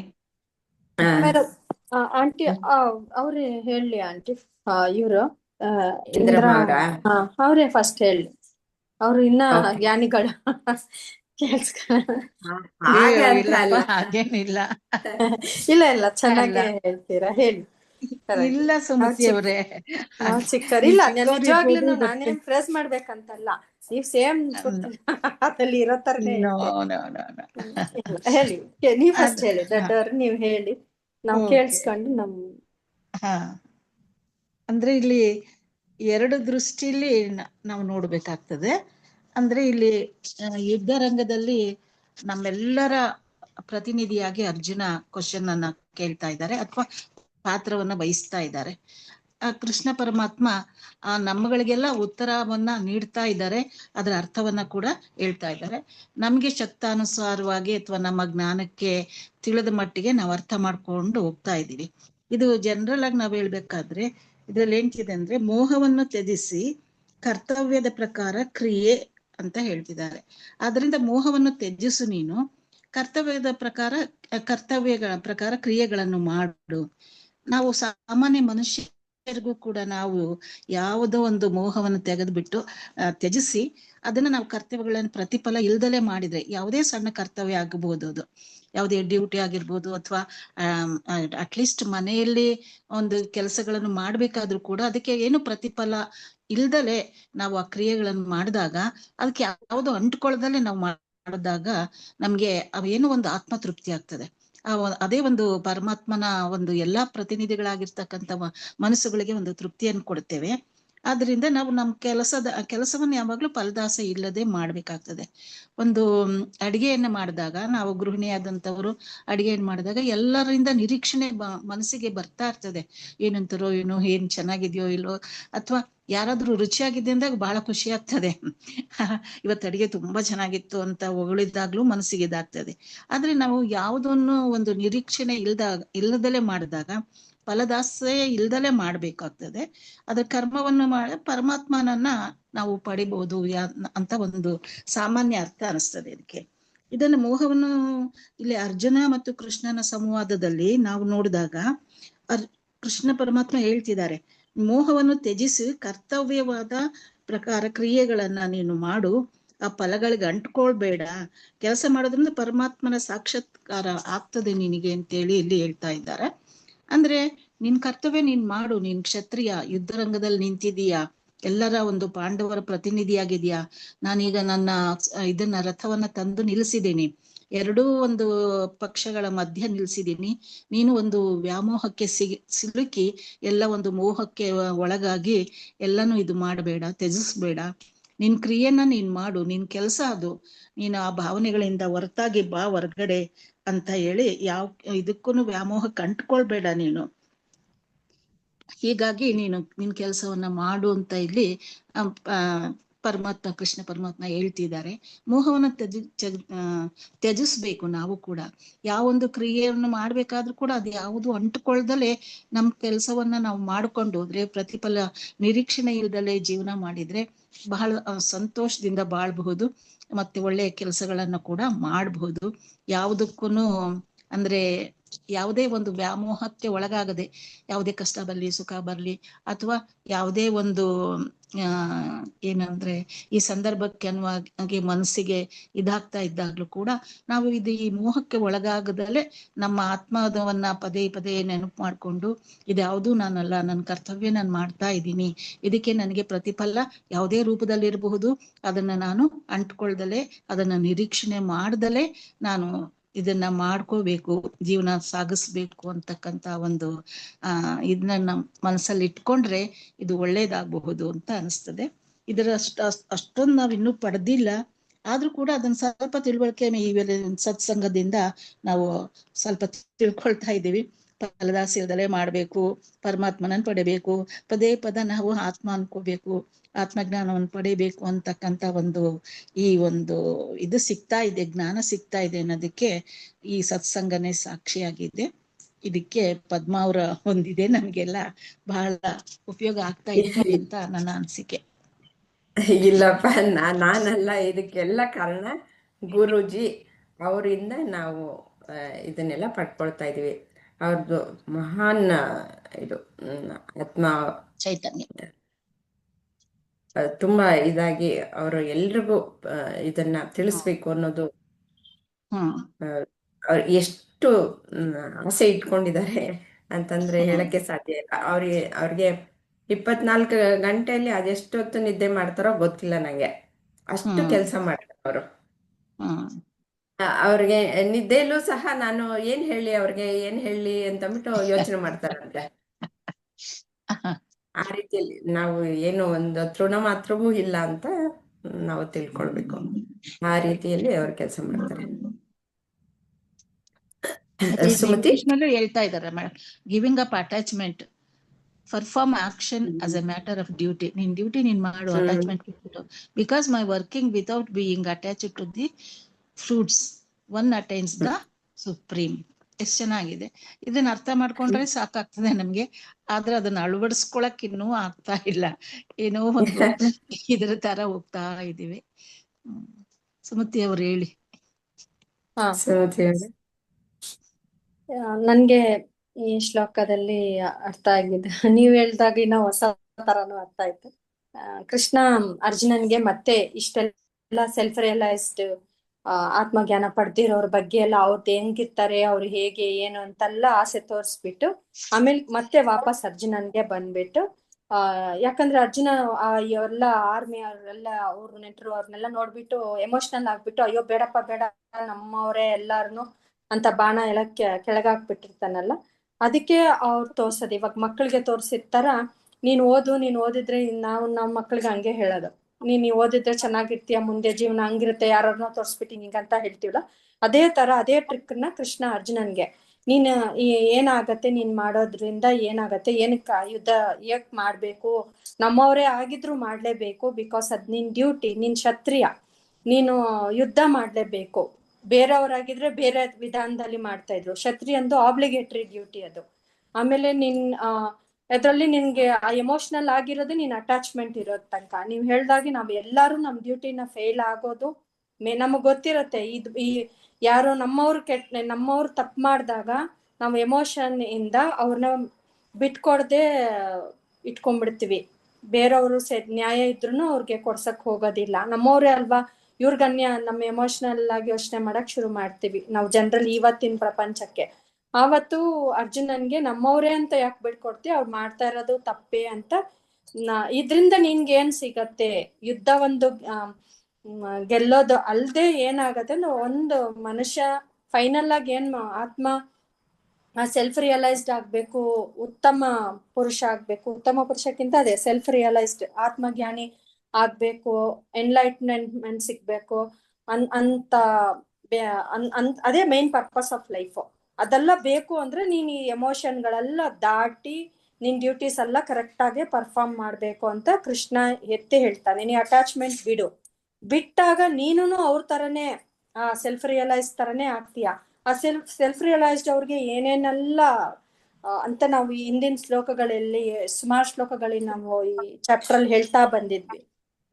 ಅದೆಲ್ಲ ನಿನ್ಗೂ ಸಿಗತ್ತೆ. ನಿನ್ಗೂ ಒಂದು ಮತ್ತೆ ನೀನ್ ಹಿಂತಿರ್ಗೋ ನೆಸೆಸಿಟಿ ಇಲ್ಲ, ಏನು ಇಲ್ಲ. ಮತ್ತೆ ಇವಾಗ ಇದು ನಿನ್ ಡ್ಯೂಟಿ, ಇದು ಇಲ್ಲಿ ನಿನ್ಗೆ ಇಷ್ಟ ಇದ್ರು ಇಲ್ದೆ ಹೋದ್ರು ನೀನ್ ಮಾಡ್ಲೇಬೇಕು. ಯಾಕಂದ್ರೆ ಮನುಷ್ಯ ಒಂದು ಮೈಂಡ್ ಅಂದ್ರೆ ನಮ್ಮ ಎಮೋಷನ್ ಇಂದ ಯೋಚನೆ ಮಾಡೋವಾಗ ಈ ತರ ಎಲ್ಲ ಬರುತ್ತೆ. ಅದನ್ನ ಬಿಟ್ಟು ನೀನು ವಿಸ್ಡಮ್, ಅದೇನೋ ಇಂಟೆಲೆಕ್ಟ್ ಗುರುಜಿನು ಯಾವಾಗ್ಲೂ ಹೇಳ್ತಾ ಇರ್ತಾರೆ, ಅದು ಇಂಟೆಲೆಕ್ಟ್ ಅಲ್ಲಿ ಯೋಚನೆ ಮಾಡೋವಾಗ ಯಾವ್ದು ಸರಿ ಯಾವ್ದು ಕರೆಕ್ಟು, ಯಾವ್ದು ಧರ್ಮ, ಅದೇ ಧರ್ಮ ಅನ್ನೋದು ರೈಟಸ್ನೆಸ್, ಯಾವ್ದು ಕರೆಕ್ಟ್, ಯಾವ್ದು ಅದ್ ನಮ್ಗೆ ಇಷ್ಟ ಇರ್ಲಿ ಇಲ್ದೇ ಹೋದ್ರಿ ಮಾಡ್ಬೇಕಾಗಿರೋ ಅಂತ ನಮ್ದು ಡ್ಯೂಟಿ ಮಾಡ್ಬೇಕು. ಅದನ್ನ ಹೇಳ್ತಾ ನೀನ್ ಆ ತರ ಬುದ್ಧಿ ಉಪಯೋಗಿಸ್ಕೊಂಡು ಮಾಡು. ನಿನ್ನ ಮನಸ್ಸಿಂದ ಯೋಚನೆ ಮಾಡ್ಬೇಡ, ನೀನ್ ಇಂಟೆಲೆಕ್ಟ್ ಇಂದ ಯೋಚನೆ ಮಾಡು. ಅದು ಮಾಡೋದ್ ಅಟ್ಯಾಚ್ಮೆಂಟ್ ಬಿಡ್ಬೇಕಾಗತ್ತೆ. ಅವಾಗ ನಿನ್ಗುನು ಬರೀ ಯುದ್ಧ ಗೆಲ್ಲೋದೊಂದೇ ಅಲ್ಲ, ನೀನು ಒಂದು ಆ ತರ ಒಂದು self realized man of perfection ಆ ಸ್ಥಿತಿ ನಿನಗೂ ಬರುತ್ತೆ. ಬಿಕಾಸ್ ನಿನ್ ಡ್ಯೂಟಿ ಯಾರೇ ಆಗ್ಲಿ, ನಮ್ಮ ಡ್ಯೂಟಿನ ನಾವು ಪರ್ಫೆಕ್ಟ್ ಆಗ ನಾವು ಏನು ಯೋಚನೆ ಮಾಡದೆ, ಸೆಲ್ಫಿಶ್ನೆಸ್ ಇಲ್ದೆ, ಅಟ್ಯಾಚ್ಮೆಂಟ್ಗಳಿಲ್ದೆ, ಎಮೋಷನಲ್ ಎಲ್ಲ ಪಕ್ಕಕ್ಕಿಟ್ಟು ಸರಿಯಾದ ಮಾರ್ಗ ಏನ್ ಮಾಡ್ಬೇಕು, ಯಾವ ಸಮಯಕ್ಕೆ ಯಾರಿಗೆ ಏನು ಮಾಡ್ಬೇಕು, ನಮ್ದೇನ್ ಡ್ಯೂಟಿ ಇದೆಯೋ ಅದು ಮಾಡಿದಾಗ ನಮ್ಗೆ ಸಿಗೋ ಆನಂದ ಇನ್ ಯಾವ್ದಕ್ಕೂ ಸಮಾನ ಇಲ್ಲ. ನಾವು ಪ್ರತಿದಿನ ಜೀವನದಲ್ಲೂ ಅದು ಯಾವತ್ತಾರು ನಾವು ಆತರ ಯಾವ್ದನ್ನೋ ಒಂದು ಫೈಟ್ ಮಾಡಿ, ಎಮೋಷನ್ ನ ಫೈಟ್ ಮಾಡಿ ಕರೆಕ್ಟ್ ಆಗಿ ನಾವ್ ಏನೋ ಮಾಡಿದಾಗ ಪ್ರಪಂಚ ನಮ್ಮನ್ನ ಮೆಚ್ಚತ್ತೋ ಇಲ್ವಾ, ನಮ್ಮ ಒಳಗೆ ಆತ್ಮ ನಮ್ಮನ್ನ ಮೆಚ್ಚತ್ತೆ. ಅದು ಕೊಡೋ ಅಂತ ಆನಂದ ಇನ್ಯಾವುದಕ್ಕೂ ಸಮಾನ ಇಲ್ಲ. ಓಕೆ ಸುಮತಿ, ಇದರಲ್ಲಿ ಹೇಗೆ ಅಂತಂದ್ರೆ ಈ ಮೋಹವನ್ನ ತ್ಯಜಿಸು ಅಂತ ಹೇಳ್ತಾರೆ, ಮತ್ತೆ ಕರ್ತವ್ಯದ ಪ್ರಕಾರ ಕ್ರಿಯೆಗಳನ್ನು ಮಾಡು ಅಂತ. ನಮ್ಗೆ ಕಾಯಕವೇ ಕೈಲಾಸ ಅನ್ನೋದು ಬಹಳ ಪರಿಚಿತವಾದಂತಹ ವಾಕ್ಯ ಅಲ್ವಾ. ಕಾಯಕವೇ ಕೈಲಾಸ. ಅದು ಯಾವಾಗ ಕಾಯಕ ಅನ್ನೋದು ಕೈಲಾಸ ಆಗುತ್ತೆ? ಈ ಫಲಗಳಿಗೆ ಅಂಟಿಕೊಳ್ಳದೆ ಇರುವಾಗ. ಈ ಮೋಹ ಅನ್ನೋದನ್ನ ನೀವು ಎಲ್ಲರೂ ಇಬ್ರು ಬಹಳ ಡೀಟೇಲ್ ಆಗಿ ಹೇಳಿದ್ದೀರ. ಈ ಮೋಹ ಅನ್ನೋದು ಮತ್ತೆ ಈ ಪರಮಾತ್ಮನ ಸಾಕ್ಷಾತ್ಕಾರ ಅನ್ನೋದು ಒಂದು ವಿಚಾರವನ್ನ ತಿಳ್ಕೊಳ್ಳೋಣ. ಈ ಮೋಹ ಅನ್ನೋದು ಎಲ್ಲಿಂದ ಉಂಟಾಗತ್ತೆ? ಈ ಅಹಂಕಾರ ಅನ್ನೋದು ಅಂತಃಕರಣದಲ್ಲಿ ಗೊತ್ತು ಅಲ್ವಾ, ಏನು ಮನಸ್ಸು, ಬುದ್ಧಿ, ಚಿತ್ತ, ಅಹಂಕಾರ ಅಂತಂದ್ಬಿಟ್ಟು. ಈ ಅಹಂಕಾರದಲ್ಲಿ ಏನಾಗತ್ತೆ ಅಂದ್ರೆ, ಅಹಂಕಾರ ಅನ್ನೋದು ನಾನು, ದೇಹ, ಮನಸ್ಸು, ಬುದ್ಧಿ ಅಂತ ಹೇಳುವಂತಹದ್ದು. ಅದೇ ಗೊತ್ತಾಗೋದು. ಅದಕ್ಕೆ ನಾನು ಆತ್ಮ ಅನ್ನೋದು ಗೊತ್ತಾಗಲ್ಲ. ಈ ಮೋಹ ಅನ್ನೋದು ಹೇಗ್ ಬರುತ್ತೆ? ಈ ಅದು ಮಮಕಾರ, ಅಹಂಕಾರ, ಮಮಕಾರ, ಅದರ ಮರಿಯೇ ಅಹಂಕಾರ, ಮಮಕಾರ. ಅದು ಎಕ್ಸ್ಟೆಂಡ್ ಆಗುತ್ತೆ ಈ ದೇಹ, ಮನಸ್ಸು, ಬುದ್ಧಿಗಳಾದ್ಮೇಲೆ. ಅಂದ್ರೆ ನನ್ನ ದೇಹ, ನನ್ನ ಮನಸ್ಸು, ಬುದ್ಧಿಗಳಿಂದ ಆಚೆಗೆ ಅಂದ್ರೆ ನನ್ನ ಬಂಧು ಬಾಂಧವರು, ಅಥವಾ ಒಂದು ವಸ್ತು, ನನ್ನ ಕಾರ್ ಇರಬಹುದು, ಅಥವಾ ನಾನು ಸಾಕಿರುವಂತಹ ಒಂದು ಪೆಟ್ ಇರಬಹುದು, ನನಗೆ ಸಂಬಂಧಪಟ್ಟಿರುವಂತಹ ಎಲ್ಲ ಬಾಂಧವರು, ಅವ್ರಿಗೆಲ್ಲನೂ ಎಕ್ಸ್ಟೆಂಡ್ ಆಗಿರುವಂಥದ್ದು ಮಮಕಾರ. ಆ ಮಮಕಾರವು ನಾನಾಗ್ಬಿಡ್ತೀನಿ ಒಂದೊಂದು ಸರ್ತಿ. ಈ ಅಹಂಕಾರ ಹೇಗೆ, ನಾನು ದೇಹ ನಾನೇ ಆಗ್ತೀನಿ ಅಲ್ವಾ, ಅಹಂಕಾರ. ಮನಸ್ಸು ನಾನಾಗೋಗ್ತೀನಿ, ಬುದ್ಧಿನೂ ನಾನಾಗೋಗ್ತೀನಿ. ಇದು ಎಲ್ಲ ಅಹಂಕಾರ. ಇದು ಹೇಗೆ ಎಕ್ಸ್ಟೆಂಡ್ ಆಗತ್ತೆ ಅಂತಂದ್ರೆ, ಇವಾಗ ಉದಾಹರಣೆಗೆ ತೆಗೆದುಕೊಂಡು ನಾವು ಒಬ್ಬ ಹುಡುಗ ಪ್ರೀತಿಸಿರ್ತಾರೆ ಅಂತ ಇಟ್ಕೊಳ್ಳಿ. ಎಷ್ಟು ಜನ ಅದಕ್ಕೆ ತೊಂದರೆ ಬಂದಾಗ ಸತ್ತೋಗೋರು ಇದ್ದಾರೆ, ಎಲ್ಲ ಸೂಯಿಸೈಡ್ ಮಾಡ್ಕೊಳ್ಳೋರು ಕಾಲದಿಂದ ನಾವು ಕೇಳಿಕೊಂಡ್ಬಂದಿದ್ದೀವಿ ಅಲ್ವಾ. ಎಷ್ಟು ಪುರಾಣ ಕಾಲದಿಂದ ಅದು ನಡೆದಿರುವಂತಹದ್ದೇ. ಅವಾಗ ಅವ್ರು ಏನಾದ್ರು ಅಂತಂದ್ರೆ, ಅವ್ರಿಲ್ಲದೆ ನಾನು ಬದುಕೋಕ್ಕಾಗಲ್ಲ ಅಂತಂದ್ಬಿಟ್ಟು ಅವರೇ ಇವ್ರಾಗ್ಬಿಟ್ರು. ಅಂದ್ರೆ ಈ ಅಹಂಕಾರ ಮಾಡುವಂತಹ ಕೆಲಸ ಅದು. ಅವರೇ ನಾನು ಅಂತ. ಅವ್ರು ಯಾವ ಕಾರಣಕ್ಕೆ ಬಿಟ್ಟು ಹೋದ್ರೋ ಏನ್ ಕತೆನೋ ಗೊತ್ತಿಲ್ಲ.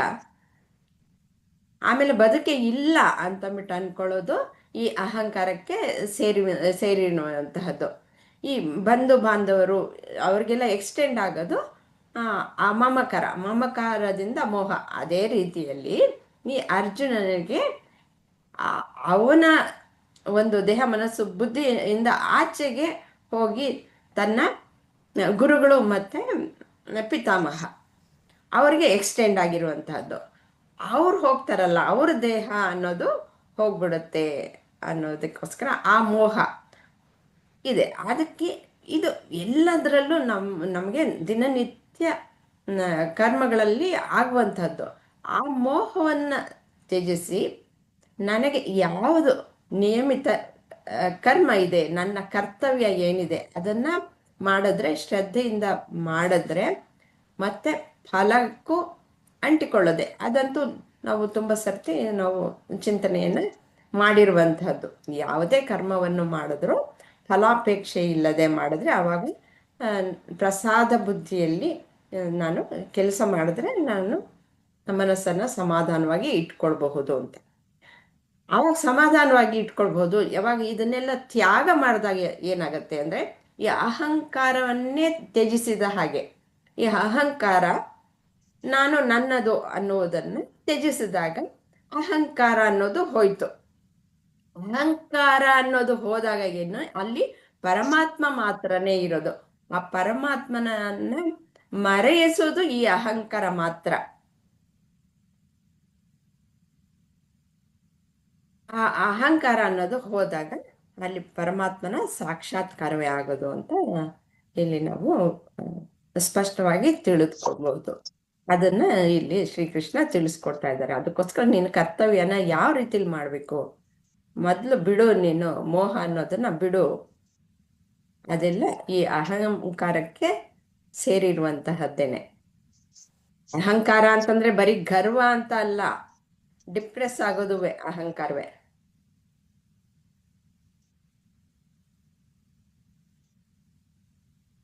ಏನಾದ್ರೂ ಕೇಳೋದಿದ್ಯಾ?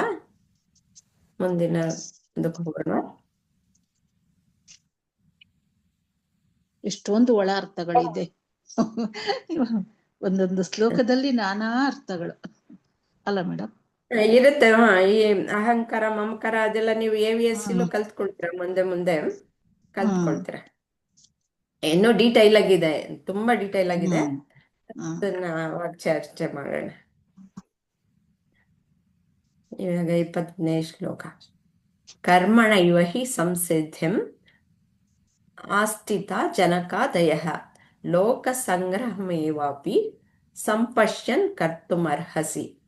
ತಮ್ಮ ನಿಗದಿತ ಕರ್ತವ್ಯಗಳನ್ನು ನಿರ್ವಹಿಸುವ ಮೂಲಕ ರಾಜ ಜನಕ ಮತ್ತು ಇತರರು ಪರಿಪೂರ್ಣತೆಯನ್ನು ಪಡೆದರು. ಪ್ರಪಂಚದ ಒಳಿತಿಗಾಗಿ ಒಂದು ಮಾದರಿಯಾಗಲು ನೀನು ನಿನ್ನ ಕರ್ತವ್ಯಗಳನ್ನು ನಿರ್ವಹಿಸು. ಅಂದ್ರೆ ಹಾಗಾದ್ರೆ ಏನು, ನಾನು ಫಲನೂ ಬಿಟ್ಬಿಡ್ಬೇಕು, ಆಮೇಲೆ ನಾನು ಕರ್ತೃ ಅಂತ ಅನ್ಕೊಳ್ಳೋದು ಹಾಗೂ ಇಲ್ಲ ಅಂತಂದ್ರೆ ನಾನು ಯಾಕೆ ಕೆಲಸ ಮಾಡಬೇಕು ಅಂತ ಬಿಟ್ಟು ಅನ್ಕೊಳ್ಳೋ ಹಾಗಿಲ್ಲ. ಪ್ರತಿಯೊಬ್ಬರು ಏನಾದರೂ ಕೆಲಸ ಮಾಡಲೇಬೇಕು ಅನ್ನೋದನ್ನ ಇಲ್ಲಿ ಹೇಳ್ಕೊಡ್ತಾ ಇದ್ದಾರೆ. ಆದರೆ ಹೇಗೆ, ಯಾವ ರೀತಿಯಲ್ಲಿ ಕೆಲಸ ಮಾಡಬೇಕು, ಅದು ನನಗೆ ತೊಂದರೆ ಕೊಡಬಾರ್ದು. ಅದಕ್ಕೋಸ್ಕರ ಈ ರಾಜರೆಲ್ಲ ಯಾವ ರೀತಿಲಿ ಕೆಲಸ ಮಾಡಿದ್ರು ಅಂತ ಮಾದರಿಯನ್ನ ತೋರಿಸಿ ಅವರೆಲ್ಲ ದೇಶವನ್ನ ಆಳಿದ್ರು. ಆದ್ರೆ ಅವರು ರಾಜ ಜನಕ ಆತ್ಮಜ್ಞಾನಿ, ರಾಜರ್ಷಿ ಅಂತ ಅನ್ನಿಸ್ಕೊಂಡವರು. ಅಂಥವ್ರು ಅನೇಕ ಜನ ರಾಜರ್ಷಿಗಳು ಇದ್ದಾರೆ. ಅವರೆಲ್ಲ ಮಾದರಿಗಳು. ಆ ರೀತಿಯ ಮಾದರಿ ನಿನಗೆ ಇಟ್ಕೊಂಡು ನೀನು ನಿನ್ನ ಕರ್ತವ್ಯ ಏನು ಅದನ್ನ ಮಾಡೋ ಕೆಲಸವನ್ನೆಲ್ಲ ಮಾಡಬೇಕು. ಆದರೆ ಅದು ಯಾವುದಕ್ಕೂ ಅಂಟ್ಕೊಳ್ಬಾರ್ದಷ್ಟೇ. ಅವಾಗ ಯಾವುದಕ್ಕೆ ಅಂಟ್ಕೊಳ್ಳಿಲ್ಲ ಅವಾಗ ನಿಜವಾದ ಯೋಗಿ ಆಗ್ತಾನೆ. ಇದರದ ಪ್ರಶ್ನೆಯನ್ನ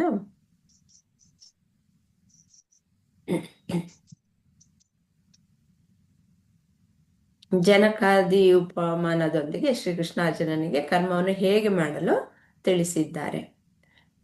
ಇವಾಗ ಹೇಳಿದ್ರಲ್ಲಿ ಒಂದು ಸ್ವಲ್ಪ ನಿಮಗೆ ಗೊತ್ತಾಗಿರ್ಬೋದು. ಯಾರು ಸುಮತಿ ಸ್ಟಾರ್ಟ್ ಮಾಡ್ತೀರಾ, ಇಂದ್ರಮ್ಮ ಸ್ಟಾರ್ಟ್ ಮಾಡ್ತೀರಾ?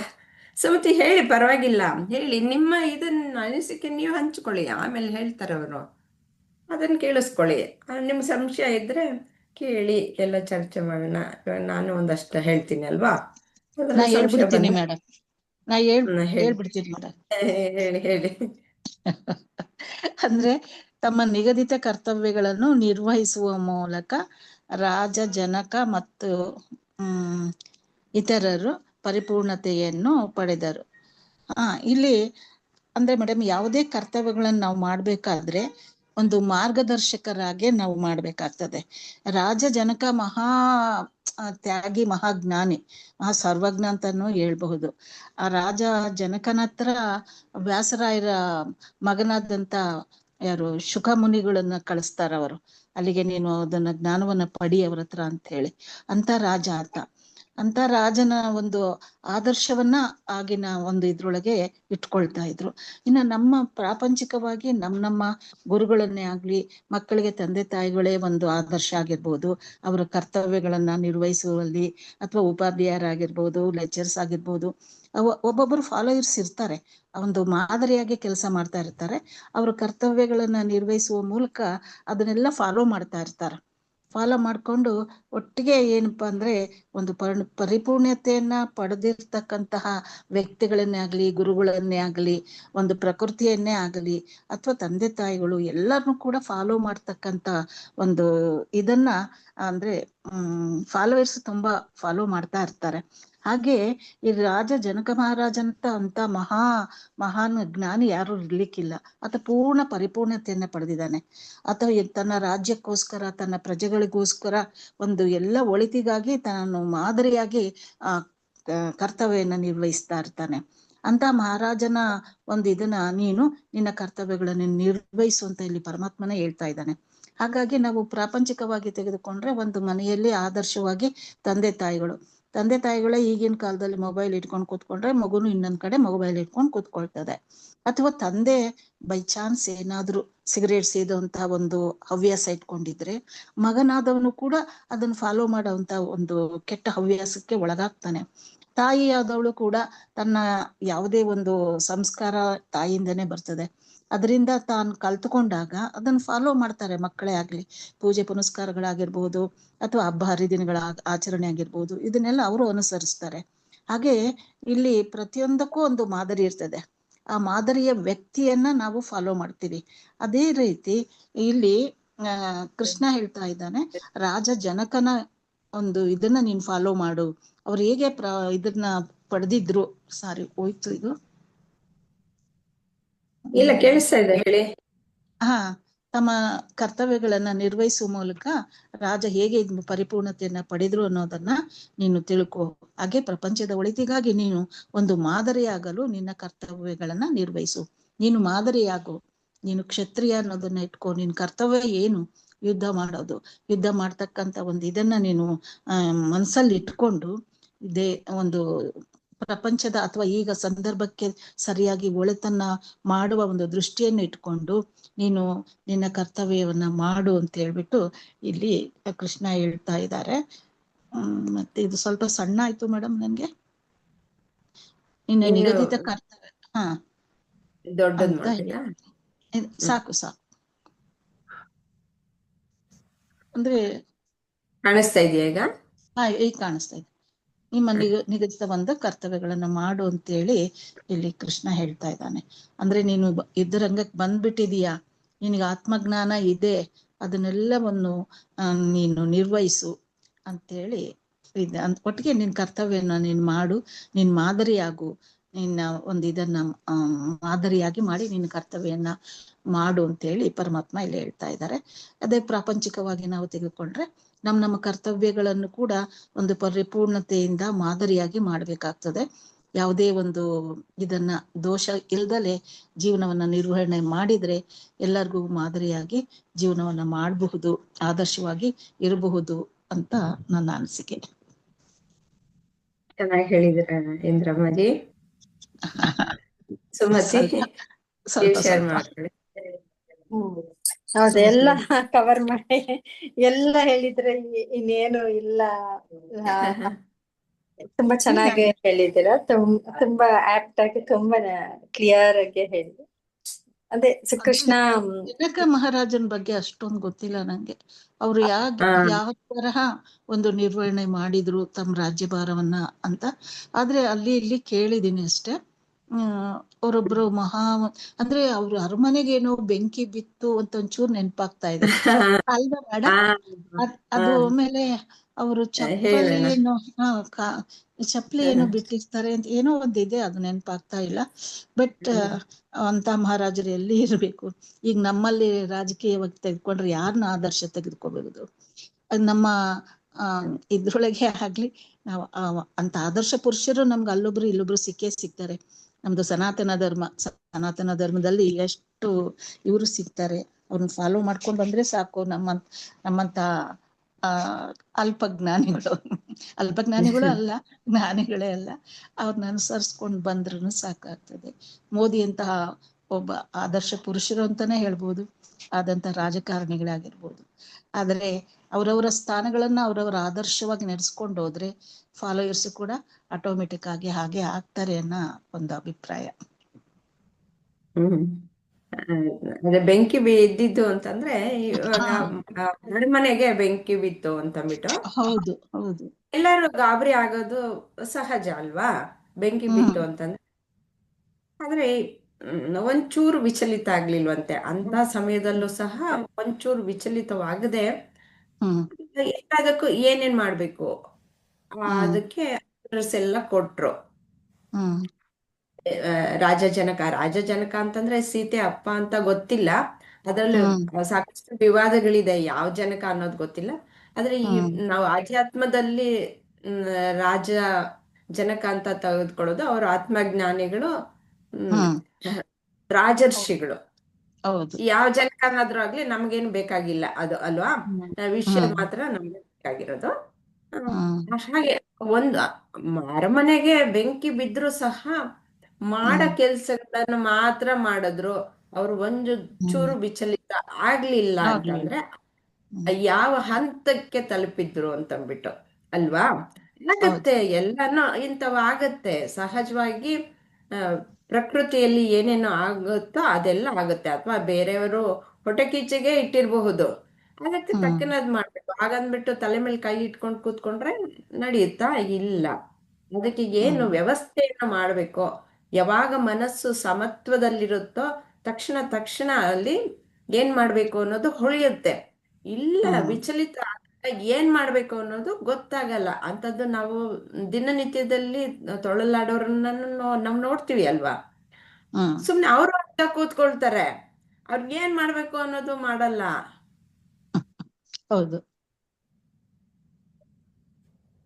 ಅದೇ ಒಬ್ಬ ಜ್ಞಾನಿ ಆ ರೀತಿಯಲ್ಲಿ ಕೆಲಸವನ್ನು ಮಾಡ್ತಾನೆ. ಕೆಲಸ ಮಾಡದೇನೂ ಇಲ್ಲ, ಕರ್ಮವನ್ನು ಹ್ಮ್ ಮಾಡ್ತಾನೆ.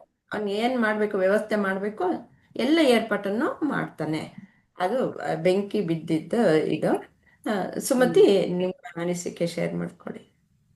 ಅದೇ ಆಂಟಿ, ನೀವ್ ಹೇಳೋದ್ರಲ್ಲೇ ಗೊತ್ತಾಯ್ತು ಇವರು ರಾಜ ಜನಕ ಬೆಂಕಿ ಬಿದ್ರು ಯಾವ ತರ ಇದಿಲ್ಲ ಅಂದ್ರೆ ಅವ್ರಿಗೆ ಬ್ಯಾಲೆನ್ಸ್ ಇದೆ, ಬ್ಯಾಲೆನ್ಸ್ ಆಫ್ ಮೈಂಡ್ ಅಂತ ಹೇಳ್ತಾರಲ್ವಾ. ಇದ್ರಲ್ಲಿ ಸುಖ ದುಃಖದಲ್ಲಿ ಯಾವಾಗ್ಲೂ ಸಮಾನ ಒಂದೇ ತರ ಪರಿಸ್ಥಿತಿ ಇರ್ತಾರ. ಅವರು ಆತ್ಮಜ್ಞಾನ ಪಡ್ತಿರೋರ್ಗೆ ಅದು ಸಾಧ್ಯ ಅಂತ.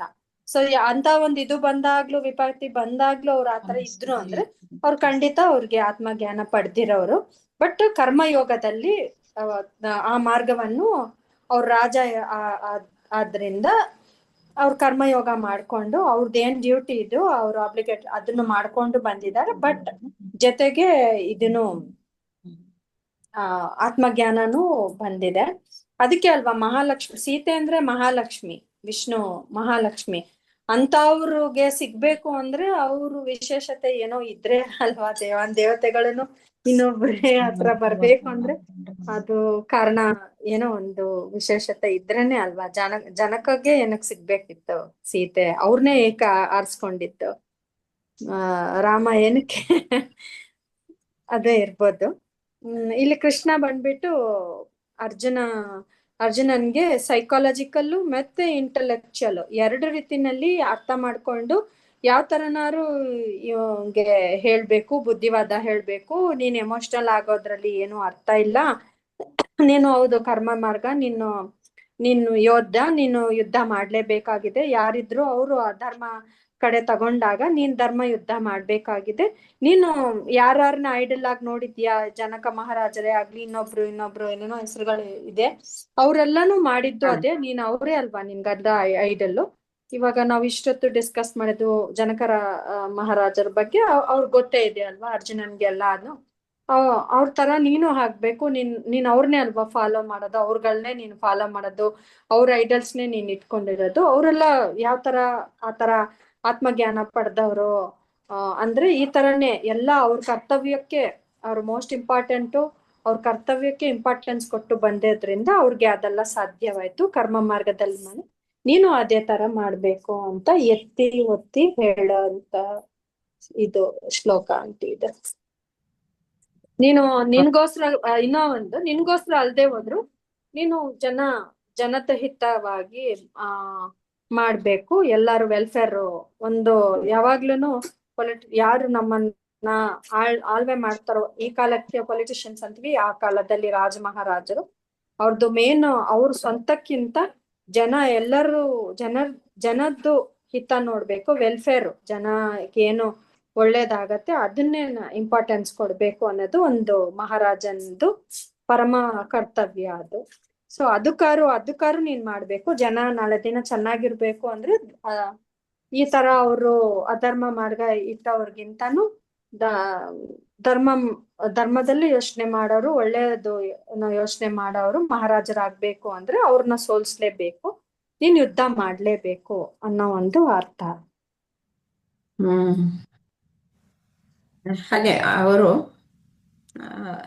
ಆ ರೀತಿಯಲ್ಲಿ ಕೆಲಸ ಮಾಡೋದ್ರಿಂದ ಅವರ ಕರ್ಮಗಳನ್ನ ಮಾಡೋದ್ರಿಂದ ಏನಾಗತ್ತೆ, ಬಂಧನಕ್ಕೆ ಒಳಗಾಗಲ್ಲ. ಆತ್ಮಜ್ಞಾನಿಗಳು ಆ ರೀತಿಯಲ್ಲಿ ಕರ್ಮವನ್ನ ಮಾಡ್ತಾರೆ. ಯಾವುದೇ ಕರ್ಮವನ್ನು ಮಾಡಿದ್ರು ಅವರು ನಿಸ್ಪೃಹತೆಯಿಂದ ಮಾಡೋದ್ರಿಂದ ಅವ್ರು ನಾನು ಕರ್ತ ನಾನು ಭೋಕ್ತ ಅನ್ನೋದು ಅವರಲ್ಲಿ ಇರಲ್ಲ. ನಾನು ಕರ್ತನೂ ಅಲ್ಲ ನಾನು ಭೋಕ್ತನೂ ಅಲ್ಲ ಅಂತ ಮಾಡಿದಾಗ ಅದು ಯಾವುದೇ ಕರ್ಮ ಮಾಡಿದ್ರು ಬಂಧನಕ್ಕೆ ಒಳಗಾಗಲ್ಲ. ಆದರೆ ರಾಜ ಜನಕ ಮಹಾರಾಜ ಆಗಿದ್ದ, ಕರ್ತವ್ಯ ಏನಿತ್ತು ಜನತೆಯನ್ನ ಕಾಪಾಡೋದು. ಹಾಗೇನೆ ಇವನು ರಾಜ, ಯಾರೋ ಅರ್ಜುನನು, ಅವನ ಕರ್ತವ್ಯ ಏನು, ಅವನು ಎಲ್ಲ ಧರ್ಮವನ್ನ ಕಾಪಾಡಬೇಕು, ಎಲ್ಲ ಜನರನ್ನ ಅವನು ಸಂರಕ್ಷಿಸಬೇಕು, ಅವನ ಕರ್ತವ್ಯವನ್ನ ಅವನು ಸರಿಯಾಗಿ ಸಮರ್ಥವಾಗಿ ನಿಭಾಯಿಸಬೇಕು. ಹಾಗಾಗಿ ಅವನು ಇವಾಗ ರಣರಂಗದಲ್ಲಿದ್ದಾನೆ. ಅವನು ಓಡ್ ಹೋಗೋದಲ್ಲ, ಅವನು ಎದುರಿಸ್ಬೇಕು. ಅವನು ಯೋಧ, ಅವನು ರಾಜ, ಅವನು ಹೇಳಿ ಅಲ್ಲ. ಆದರೆ ತಾತ್ಕಾಲಿಕವಾಗಿ ಅವನಿಗೆ ಆ ರೀತಿ ಬುದ್ಧಿ ಭ್ರಮಣೆ ಆಗೋಗ್ಬಿಟ್ಟಿದೆ. ಅದಕ್ಕೆ ಸರಿಯಾದ ಚಿಕಿತ್ಸೆಯನ್ನ ಶ್ರೀಕೃಷ್ಣ ಕೊಟ್ಟು ನಿನ್ನ ಕರ್ತವ್ಯ ಯಾವುದು ಅನ್ನೋದನ್ನ ತೋರಿಸಿ ಉದಾಹರಣೆಗಳ ಮೂಲಕ ಮತ್ತು ಎಲ್ಲ 700 ಶ್ಲೋಕಗಳನ್ನು ಹೇಳಿ ಅವನನ್ನ ಪೂರ್ತಿಯಾಗಿ ಚಿಕಿತ್ಸೆಯನ್ನು ಕೊಟ್ಟು ಅವನ ಸರಿಯಾದ ಸಮರ್ಥ ವ್ಯಕ್ತಿಯನ್ನಾಗಿ ಮಾಡ್ತಾರೆ. ಈ ರಾಜ ಜನಕ, ಇನ್ನೊಂದು ಕತೆ ಹೇಳ್ಬಿಡ್ತೀನಿ. ರಾಜ ಜನಕರದ್ದು ಅವರು ಹೇಗೆ ಜ್ಞಾನವನ್ನ ಪಡೆದ್ರು ಅಂತ. ರಾಜ ಜನಕನ ಗುರುಗಳು ಅಷ್ಟಾವಕ್ರರು. ಒಂದು ಸರ್ತಿ ಈ ಆಧ್ಯಾತ್ಮಿಕ ಚಿಂತನೆ ಸಭೆಗಳನ್ನ ತುಂಬಾ ನಡೆಸ್ತಾ ಇರ್ತಾರೆ. ಜನಕ ಮಹಾರಾಜನಿಗೆ ಇನ್ನು ಆತ್ಮಜ್ಞಾನ ಅನ್ನೋದಾಗಿ ಬಂದಿರಲ್ಲ. ಹೀಗೆ ಒಂದು ಸಭೆಯ ನಡೆಸ್ತಾ ಇರ್ಬೇಕಾದ್ರೆ ದೇಶ ವಿದೇಶಗಳಿಂದ ಬೇಕಾದಷ್ಟು ಜನ ವಿದ್ವಾಂಸರೆಲ್ಲ ಬಂದಿರ್ತಾರೆ.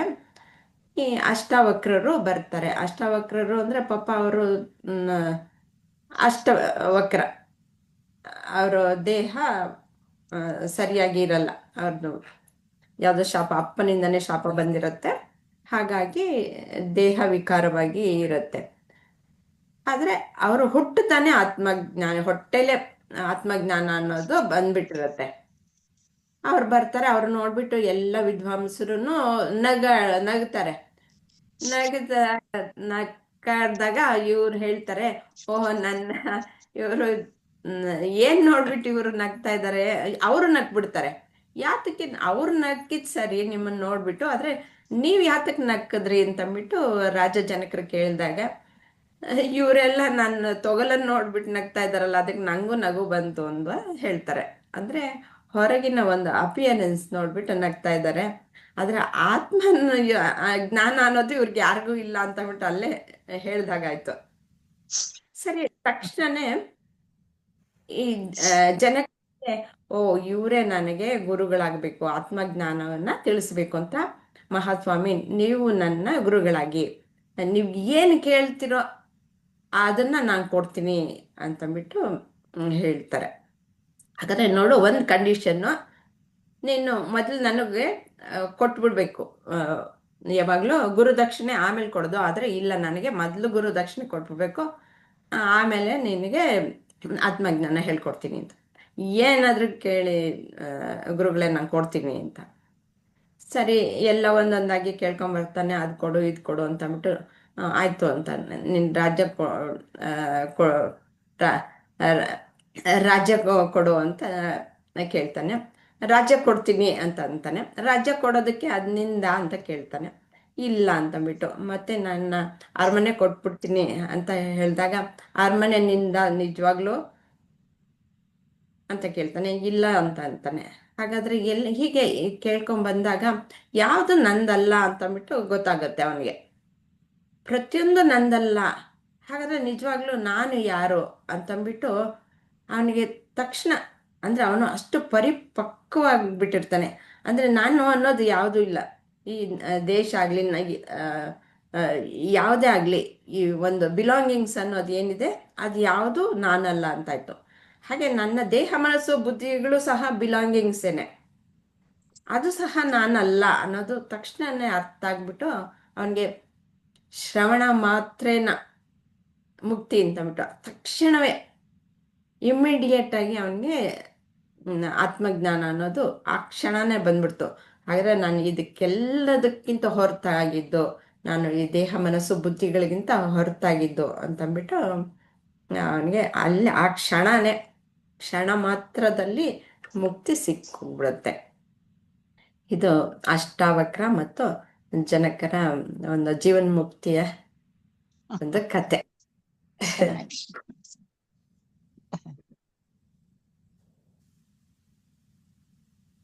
21ನೇ ಶ್ಲೋಕಕ್ಕೆ ಹೋಗೋಣ.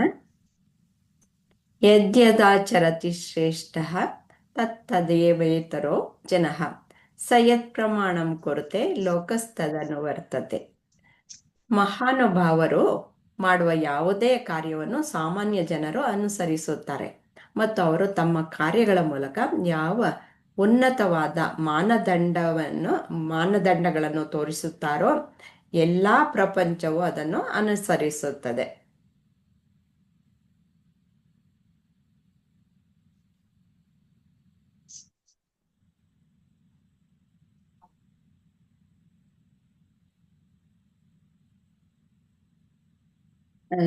ಶ್ರೇಷ್ಠ ಪುರುಷನನ್ನು ಸಾಮಾನ್ಯ ಜನರು ಅನುಸರಿಸುತ್ತಾರೆ, ಅದನ್ನು ವಿವರಿಸಿ. ಈಗಾಗಲೇ ಹಿಂದಿನ ಶ್ಲೋಕದ ವಿಜಯಲಕ್ಷ್ಮಿಯವರು, ಇವಾಗ ಮತ್ತೆ ಇನ್ ಸ್ವಲ್ಪ ಉದಾಹರಣೆಗಳನ್ನು ಕೊಟ್ಟು ವಿವರಿಸಿ. ನಿಮ್ಮಿಬ್ರಲ್ಲಿ ಯಾರಾದ್ರೂ ಒಬ್ಬರು ಹೇಳಿ. ಹಿಂದಿ ಶ್ಲೋಕದಲ್ಲೇ ಬರ್ತಕ್ಕಂಥದ್ದು ಇದನ್ನ ಬರ್ತದೆ ಅನ್ಸುತ್ತೆ ಇದ್ರಲ್ಲಿ, ಅಲ್ಲ ಮೇಡಮ್? ಈಗ ಮಹಾನುಭಾವರು ಮಾಡುವ ಯಾವುದೇ ಕಾರ್ಯವನ್ನು ಸಾಮಾನ್ಯ ಜನರು ಅನುಸರಿಸುತ್ತಾರೆ. ಇಂದಿನ ಶ್ಲೋಕದಲ್ಲಿ ಇದೇ ಅರ್ಥ ಇತ್ತು. ಹೌದು, ಇದೆ ಮುಂದುವರಿಸಿ ಹೇಳೋದು. ಇನ್ನು ಮುಂದಿನ ಶ್ಲೋಕವು ಇದರ ಭಾಗವೇ. ಹೌದು, ಸಾಮಾನ್ಯ ಜನರು ಕೂಡ ಅನುಸರಿಸುತ್ತಾರೆ ಮತ್ತು ಅವರು ತಮ್ಮ ಕಾರ್ಯಗಳ ಮೂಲಕ ಯಾವ ಉನ್ನತವಾದ ಮಾನದಂಡಗಳನ್ನು ತೋರಿಸುತ್ತಾರೋ ಎಲ್ಲ ಪ್ರಪಂಚವು ಅದನ್ನು ಅನುಸರಿಸುತ್ತದೆ. ಇಲ್ಲಿ ಭಗವದ್ಗೀತೆಯ ಒಳಗೆ ತೆಗೆದುಕೊಂಡ್ರೆ ಉತ್ತಮ ಆಗ್ತದೆ. ಇಲ್ಲಾಂದ್ರೆ ಎಲ್ಲ ಆದರ್ಶ ಪುರುಷರುಗಳನ್ನ ನಾನು ಆಗ್ಲೇ ಹಿಂದೆ ಸ್ವಲ್ಪ ಇದ್ರಲ್ಲಿ ಹೇಳ್ದೆ, ಯಾವುದೇ ಟೀಚರ್ ಆಗ್ಲಿ ಮಾಡಲಾಗ್ಬೋದು, ತಂದೆ ತಾಯಿಗಳಾಗ್ಬೋದು, ಅಥವಾ ಯಾವುದೇ ಮಹಾನ್ ಗುರುಗಳಾಗ್ಬೋದು, ಮೋದಿ ಆಗ್ಬೋದು, ಎಲ್ಲ ಹೇಳಿದ್ರಿ. ಅದನ್ನೆಲ್ಲ ಫಾಲೋ ಮಾಡೋದು ಸಾಮಾನ್ಯ ಜನರು ಅನುಸರಿಸ್ತಾರೆ. ಅಂದ್ರೆ ಅವರು ಒಳ್ಳೆ ಕರ್ತವ್ಯಗಳನ್ನ ನೋಡ್ಬಿಟ್ಟು ಅವ್ರ ಕಾರ್ಯವನ್ನ ನೋಡಿ ಅದನ್ನ ಫಾಲೋ ಮಾಡ್ತಾರೆ. ಇಲ್ಲಿ ಮೇಡಮ್ ಸ್ಕ್ರೀನ್ ಹೋಯ್ತು. ನಾನು ಚೇಂಜ್ ಮಾಡ್ತಾ ಇದ್ದೀನಿ, ನೀವು ಹೇಳಿ. ಬೇಕಾ ಅದು ಸ್ಕ್ರೀನ್? ಬೇಡ ಬೇಡ ಬೇಡ ಬೇಡ ಅಂದ್ರೆ ನಾನು ಬೇರೆ ಏನೋ ತೋರ್ಸೋದಕ್ಕೋಸ್ಕರ ಬೇರೆ ಹೇಳಿ, ನೀವು ಕಂಟಿನ್ಯೂ ಮಾಡಿ. ದೊಡ್ಡವ್ರು ಎನ್ಸ್ಕೊಂಡು ಏನೇನ್ ಮಾಡ್ತಾನೋ ಅದು ಉಳಿದವರು ಕೂಡ ಅದನ್ನೇ ಅನುಸರಿಸ್ತಾರೆ. ಯಾವುದನ್ನು ಅಂದ್ರೆ ಯಾವುದು ಸರಿ ಮಾಡ್ತಾನೋ ಜನರು ಅದನ್ನ ಹಿಂಬಾಲಿಸೋದು ಸಹಜವಾದಂತ ಒಂದು ಗ್ರಾಮಾಂತರದಲ್ಲಿ ತೆಗೆದುಕೊಂಡಾಗ ಅಲ್ಲಿಯ ಒಂದು ಆದರ್ಶ ವ್ಯಕ್ತಿ ಆಗಬಹುದು, ಯಾವುದೋ ಒಬ್ಬ ಮುಖ್ಯ ವ್ಯಕ್ತಿ ಆಗಬಹುದು, ಯಾವುದೇ ಒಂದು ಜನಾಂಗದ ಧಾರ್ಮಿಕ ಸಂಸ್ಥೆ ಒಳಗಿರ್ತಕ್ಕಂಥ ಗುರುಗಳಾಗ್ಬೋದು, ಎಷ್ಟೇ ಒಂದು ನಮ್ಮಲ್ಲಿ ಬರ್ತಕ್ಕಂಥ ಅದ್ವೈತ ಮತಗಳಲ್ಲಿ ಅಥವಾ ಶಂಕರಾಚಾರ್ಯರಾಗಿರ್ಬೋದು, ರಾಮಾನುಜಾಚಾರ್ಯರಾಗಿರ್ಬೋದು, ಅಥವಾ ಮಧ್ವಾಚಾರ್ಯರಾಗಿರ್ಬೋದು, ಇವರೆಲ್ಲ ಫಾಲೋಯರ್ಸ್ ನಾವು ಎಷ್ಟೊಂದು ಮಾಡ್ತೇವೆ, ಎಷ್ಟು ಅನುಸರಿಸ್ತೇವೆ. ಹಾಗೆ ರಾಮಕೃಷ್ಣ ಪರಮಹಂಸರು, ವಿವೇಕಾನಂದರು, ಶಾರದಾ ಮಾತೆಯವರು, ಅವರನ್ನು ಕೂಡ ಆದರ್ಶವಾಗಿ ಇಟ್ಕೊಂಡು ಸಾಕಷ್ಟು ಫಾಲೋಯರ್ಸ್ ಅಂದ್ರೆ ನಾವು ಇದನ್ನ ಮಾಡ್ತೇವೆ. ಯುವಕರೆಲ್ಲ ವಿವೇಕಾನಂದರನ್ನ ಅವರಷ್ಟು ಒಂದು ಸಾವಿರಾರು ವರ್ಷಗಳ ಹಿಂದೆ ಮಾಡಿರ್ತಕ್ಕಂಥ ಕರ್ತವ್ಯಗಳನ್ನ ನಾವು ಈಗ್ಲೂ ಪಾಲಿಸ್ತೇವೆ, ಈಗ್ಲೂ ಅನುಸರಿಸ್ತೇವೆ.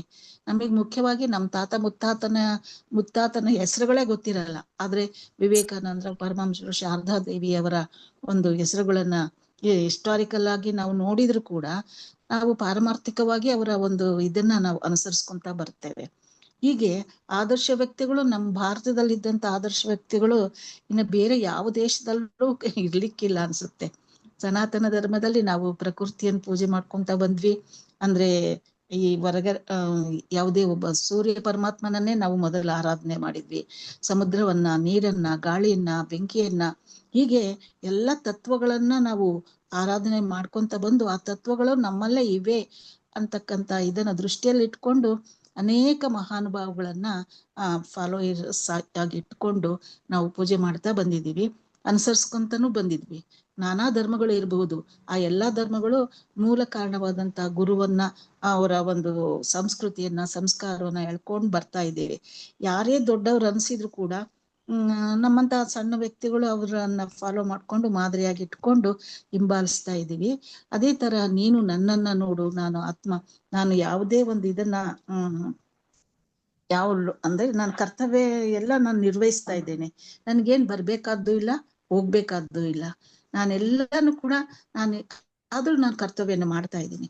ನಾನೇನ್ ಒಂದು ಈ ಪ್ರಾಪಂಚಿಕವಾದಂತ ಇದನ್ನೆಲ್ಲ ನಿಮಗೆ ಜ್ಞಾನವನ್ನ ಕೊಡ್ಬೇಕು ಅಂತ ಅವತಾರ ತಾಳಿರ್ಬೋದು, ಅದು ನನ್ಗೆ ಅವಶ್ಯಕತೆ ಇಲ್ಲ. ಆದ್ರೂ ಬಂದಿದ್ದೀನಿ, ನನ್ನ ಕರ್ತವ್ಯವನ್ನ ನಾನು ಮಾಡ್ತಾ ಇದ್ದೀನಿ. ನೀನು ಹಾಗೆ ಅರ್ಜುನ, ನಿನ್ ಕೆಲಸವನ್ನ ಮಾಡು, ನಿನ್ನ ಆದರ್ಶ ಪುರುಷನಾಗು, ಎಲ್ಲರಿಗೂ ಮಾದರಿ ಆಗು, ನೀನು ಆತ್ಮಜ್ಞಾನವನ್ನ ಪಡಿ ಅಂತಕ್ಕಂಥದ್ದನ್ನ ಇಲ್ಲಿ ಹೇಳಲಿಕ್ಕೆ ಇಷ್ಟಪಡ್ತೀನಿ ಮೇಡಮ್ ನಾನು. ಆತ್ಮಜ್ಞಾನವನ್ನು ಪಡೆಯೋದು ಯಾವ ರೀತಿ ಕೆಲಸ ಮಾಡಬೇಕು ಅಂತಂದ್ಬಿಟ್ಟು ನನ್ಗೇನು ಹಿಡಿಸಿಲ್ಲ. ನನ್ನ ಆತ್ಮಜ್ಞಾನ ಬಂದ್ಬಿಟ್ಟಿದೆ ಅಂತ ಸುಮ್ನೆ ಕೂತ್ಕೊಳ್ಳೋದಲ್ಲ. ಇವರೆಲ್ಲ ಆತ್ಮಜ್ಞಾನಿಗಳು ತೋರಿಸ್ತಾರೆ ನೋಡಿ, ಉನ್ನತ ಮಾನದಂಡವನ್ನು ನೀನು ತೋರ್ಸು, ಎಲ್ಲಾ ಪ್ರಪಂಚವು ಅದನ್ನ ಅನುಸರಿಸುತ್ತೆ ನಿನ್ನ ಅಂತ ಹೇಳಿ ಅಂತ ಅಂದ್ಬಿಟ್ಟು ನೋಡಿ. ಇಲ್ಲಿ ನಮ್ಮ ಗುರೂಜಿ ಇಲ್ಲಿ ಸೇವೆ ಮಾಡ್ತಾ ಇದ್ದಾರೆ. ಮಾತಾ ಅಮೃತಾನಂದಮಯಿ ಅವರು ಅಷ್ಟೇ ತುಂಬಾ ಸೇವೆಯನ್ನ ಮಾಡ್ತಾರೆ ಅಂತಂದ್ಬಿಟ್ಟು ಕೇಳ್ಪಟ್ಟಿದ್ದೀನಿ. ಅದು ಗುರೂಜಿಗೂ ಮಾತಾ ಅಮೃತಾನಂದಮಯಿ ಅಂತಂದ್ರೆ ಬಹಳ ಇದು. ಅವ್ರ ಗುರುಗಳ ಮೇಡಮ್ ಅವರು ಗುರುಗಳು ಬೇರೆ, ಆದ್ರೆ ಇವ್ರನ್ನು ತುಂಬಾ ತುಂಬಾ ಫಾಲೋ ಮಾಡ್ತಾರೆ. ಅವರು ಸಾಕ್ಷಾತ್ ಪಾರ್ವತಿನೇ ಅಂತಂದ್ಬಿಟ್ಟು ಅನೇಕ ಸತಿ ಹೇಳ್ಬಿಟ್ಟಿದ್ದಾರೆ. ಅಷ್ಟು ಸೇವೆಯನ್ನ ಜನಸೇವೆ ಮಾಡ್ತಾರೆ ಅಂತಂದ್ಬಿಟ್ಟು. ಹಾಗೆ ಅವ್ರಿಗೇನು ಬೇಕಾಗಿರಲ್ಲ, ಆದ್ರೂ ಯಾತಕ್ ಮಾಡ್ತಾರೆ ಅಂತ ಲೋಕೋದ್ಧಾರಕ್ಕೋಸ್ಕರ ಮಾಡ್ತಾರೆ. ಹಾಗಂದ್ಬಿಟ್ಟು ಜ್ಞಾನ ಬಿಡ್ತು ಅಂತಂದ್ಬಿಟ್ಟು ಸುಮ್ನೆ ಕೂತ್ಕೊಳ್ಳೋದಲ್ಲ. ಮಾಡ್ಬೇಕು, ಈ ರೀತಿ ಸೇವೆಯನ್ನ ಮಾಡ್ಬೇಕು ಅನ್ನೋದು ಇಲ್ಲಿ. ಅದಕ್ಕೋಸ್ಕರ ನೀನು ಈ ತರ ಮಹಾನ್ ವ್ಯಕ್ತಿಗಳನ್ನ ನೀನು ಆದರ್ಶವಾಗಿ ಇಟ್ಕೋ ಅಂತಂದ್ಬಿಟ್ಟು ಹೇಳಿದ್ದಾರೆ. ಸುಮತಿ ಏನಾದ್ರು ಆಡ್ ಮಾಡೋದಿದ್ಯಾ? ಏನಿಲ್ಲ ಆಂಟಿ, ಅದೇ ಸೇಮು. ಹಿಂದಿನ ಶ್ಲೋಕಕ್ಕೂ ಈ ಶ್ಲೋಕಕ್ಕೂ ಒಂದೇ ಒಂದು ವ್ಯತ್ಯಾಸ. ಹಿಂದಿನ ಶ್ಲೋಕದಲ್ಲಿ ಅರ್ಜುನ ಯಾರನ್ನ ಫಾಲೋ ಮಾಡ್ತಾರೋ ಅವ್ರದ್ದು ಎತ್ತಿ ಹೇಳ್ತಾರೆ. ಈ ಶ್ಲೋಕದಲ್ಲಿ ಅರ್ಜುನ ನೀನು ಹೀಗೆ ಮಾಡು, ನಿನ್ಗೂ ಫಾಲೋವರ್ಸು, ನಿನ್ನೂ ಎಲ್ಲಾರು ಲೀಡರ್ ತರ ನೋಡ್ತಾರೆ, ಆದ್ರಿಂದ ನೀನು ಮಾಡ್ಬೇಕು. ನೀನ್ ಮಾಡಿದ್ದನ್ನ ಎಕ್ಸಾಂಪಲ್ ಆಗಿ ಮುಂದೆ ಬರೋವರು ನೋಡ್ತಾರೆ. ನಿನ್ ಜನನೇ ಆಗಿರ್ಲಿ ಅಥವಾ ಮುಂದೆ ಬರೋ ಜನರೇಷನ್ಸ್, ನೀನ್ ಯಾವ ತರ ಜನಕ ಇತ್ಯಾದಿ ನೋಡ್ತೀಯಲ್ವಾ, ನೀನ್ ಮಾಡಿದಾಗ ನಿನ್ನನ್ನು ಫಾಲೋ ಮಾಡ್ತಾರೆ ಅಂತ. ಅದು ಒಂದೇ ವ್ಯತ್ಯಾಸ. ಅದರ್ವೈಸ್ ಎಲ್ಲ ಫುಲ್ ನೀವಿಬ್ರು ಕವರ್ ಮಾಡಿದ್ದೀರಿ. ಎಲ್ಲ ಇದೆ. ಅರ್ಜುನ ಏನು ಸಾಮಾನ್ಯ ಮನುಷ್ಯ ಅಲ್ಲ ಅಲ್ವಾ, ಅವನು ಆದರ್ಶ ಪ್ರಾಯನೇ. ಎಲ್ರು ಅವನನ್ನ ಕೊಂಡಾಡುವಂತವ್ರೆ. ಅವನು ಯಾವ ದಾರಿಯಲ್ಲಿ ನಡೀತಾನೋ ಆ ದಾರಿಯಲ್ಲಿ ಅನೇಕರು ಅವನನ್ನ ಅನುಸರಿಸುವಂತಹವರು ಇದ್ದಾರೆ. ಇವನು ದಾರಿ ತಪ್ಪಿಟ್ಟ ಅಂತಂದ್ಬಿಟ್ರೆ ಆವಾಗ ಸಮಾಜದಲ್ಲಿ ಎಷ್ಟೊಂದು ದಾರಿ ತಪ್ಪಿದಂತಹ ಕೆಲಸಗಳೇ ನಡೀತಾ ಇರತ್ವೆ ಅಲ್ವಾ. ಅರ್ಜುನನ್ನೇ ಹಾಗೆ ಮಾಡಿದ್ಮೇಲೆ ನಾನೇನೋ ಬಿಡೋ ಅಂತಂದ್ಬಿಟ್ಟು. ಹಾಗೇನೆ ಇವಾಗ ಒಂದು ಸಿನಿಮಾದಲ್ಲಿ ಒಬ್ಬ ನಟಿ ಏನಾದ್ರು ಒಂದು ಟ್ರೆಂಡ್ ಕ್ರಿಯೇಟ್ ಮಾಡಿದ್ಲು ಅಂತಂದ್ರೆ ಅದನ್ನ ಅನುಸರಿಸ್ತಾರೆ ಅಲ್ವಾ ಆ ಜನ. ಹಾಗೆ ಆದರ್ಶಗಳು ಒಬ್ಬೊಬ್ಬರಿಗೂ ಒಂದೊಂದಾಗಿರತ್ತೆ. ಈ ಮಹಾನ್ ವ್ಯಕ್ತಿ ಆಗಿರೋದ್ರಿಂದ ಅರ್ಜುನು ನೀನು ಸರಿಯಾಗಿ ನಡ್ಕೊಳ್ಬೇಕು, ಇಲ್ಲ ಅಂತಂದ್ರೆ ಸಮಾಜಕ್ಕೆ ಹಾನಿ ಉಂಟಾಗತ್ತೆ ತಾನೆ. ಅದಕ್ಕೋಸ್ಕರ ಈ ನೋಡು ಇವರೆಲ್ಲ ಈ ರೀತಿಯಲ್ಲಿ ಅಂತ ತೋರಿಸ್ಕೊಡ್ತಾ ಇದಾರೆ. ಅದೇ ಕಾರಣಕ್ಕಾಗಿ ಇವಾಗ ಎಲ್ಲ ಸೆಲೆಬ್ರಿಟೀಸ್ ಯಾರಿದ್ದಾರೆ, ತುಂಬಾ ಫ್ಯಾನ್ ಫಾಲೋಯಿಂಗ್ ಇರ್ತಾರಲ್ಲ, ಅವ್ರ ಹತ್ರ ಈ ದೊಡ್ಡ ದೊಡ್ಡ ಆರ್ಗನೈಸೇಷನ್ಸ್ ಅವರೆಲ್ಲಾನು ಈ ಒಳ್ಳೆ ಕೆಲಸಗಳು, ಈ ಬ್ಲಡ್ ಡೊನೇಷನ್ ಆಗಿರ್ಲಿ, ಐ ಡೊನೇಷನ್ ಆಗಿರ್ಲಿ, ಆರ್ಗನ್ ಡೊನೇಷನ್ ಅಥವಾ ಯಾವ್ದೇ ತರ ಅವ್ರನ್ನ ಕರೆಸಿ ಮಾಡ್ತಾರೆ. ಯಾಕಂದ್ರೆ ಅವ್ರ ಫಾಲೋವರ್ಸ್ ಅವ್ರು ಮಾಡಿದ್ರು ಅಂತ ಮಾಡ್ತಾರೆ, ಸುಲಭ ಆಗತ್ತೆ ಕೆಲ್ಸ ಪ್ರಮೋಟ್ ಮಾಡಕ್ಕೆ ಅಂತ. ಸಾಮಾನ್ಯವಾಗಿ ನಾವು ಐಡಲ್ ಆಗಿ ಯಾರನ್ನ ನೋಡ್ತೀವಿ, ಅವ್ರು ಮಾಡಿದ್ದೆಲ್ಲ ಮಾಡ್ಬೇಕು ಅಂತ ಒಂದು ಏನೋ ಒಂದು ಚೇತನ ಎಲ್ಲಾದ್ರಲ್ಲೂ ಫ್ಯಾನ್ ಫಾಲೋಯಿಂಗ್ ಆತರ ಇರತ್ತೆ. ಅದೇ ಆ ಕಾಲದಲ್ಲೂ ಅದು ಇತ್ತು ಅಂತ ಅರ್ಥ ಇತ್ತು. ಅವಾಗಿನ ಜನ ಬೇರೆ, ಇವಾಗಿನ ಜನ ಬೇರೆ, ಅಷ್ಟೇ ವ್ಯತ್ಯಾಸ. ಅವರು ನಿಜವಾಗ್ಲೂ ಎಲ್ಲ ಕಾಲದಲ್ಲೂ ಎಲ್ಲವೂ ಇತ್ತು, ಅವಾಗಿರ್ಲಿಲ್ಲ ಇವಾಗಿದೆ ಅನ್ನೋದೇನಿಲ್ಲ, ಇವಾಗ ಅವಾಗ ಇಲ್ಲ ಅಂತ ಏನಿಲ್ಲ. ಬಟ್ ಡಿಫ್ರೆನ್ಸ್ ಏನಂದ್ರೆ ಆಂಟಿ, ಅವಾಗ ಜೆನ್ಯೂನ್ ಆಗಿ ಆತ್ಮಜ್ಞಾನಿಗಳು ಅಂತ ಸಾಧನೆ ಪಡೆದವ್ರನ್ನ ಫಾಲೋ ಮಾಡ್ತಾ ಇದ್ರು. ಇವಾಗ ಏನೋ ಗೊತ್ತಿಲ್ಲ ಹೇಳಕ್ಕೆ. ಇವಾಗ ಸುಮ್ನೆ ಅದು ಯಾರೋ ಏನೋ ಯಾಷ್ಟನ ಚೆನ್ನಾಗಿದೆ ಅವರು. ಶ್ಲೋಕಕ್ಕೆ ಹೋಗೋಣ. ನಮೇ ಪಾರ್ಥಾಸ್ತಿ ಕರ್ತವ್ಯಂ ತ್ರಿಷು ಲೋಕೇಶು ಕಿಂಚನ ನಾನವಾಪ್ತಂ ಅವಾಪ್ತವ್ಯಂ ವರ್ತಯೇವಚ ಕರ್ಮಣಿ. ಓ ಪಾರ್ಥನೆ, ನಾನು 3 ಲೋಕಗಳಲ್ಲಿಯೂ ಮಾಡಬೇಕಾದ ಕರ್ತವ್ಯವಿಲ್ಲ, ಅಥವಾ ನಾನು ಗಳಿಸಲು ಅಥವಾ ಸಾಧಿಸಲು ಏನೂ ಇಲ್ಲ. ಆದರೂ ನಾನು ನಿಗದಿತ ಕರ್ತವ್ಯಗಳಲ್ಲಿ ತೊಡಗಿಸಿಕೊಂಡಿದ್ದೇನೆ.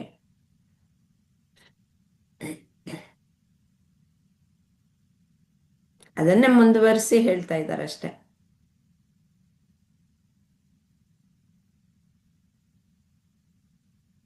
ಈ ಶ್ಲೋಕದಲ್ಲಿ ಯಾವ 3 ಲೋಕಗಳಲ್ಲಿ ಶ್ರೀಕೃಷ್ಣನಿಗೆ ಕರ್ತವ್ಯವಿಲ್ಲ ಎಂದಿದ್ದಾರೆ, ಆದಾಗ್ಯೂ ಏಕೆ ಕರ್ಮ ನಿರತರಾಗಿದ್ದಾರೆ ಎಂದು ತಿಳಿಸಿ ಹೇಳಿದ್ದಾರೆ.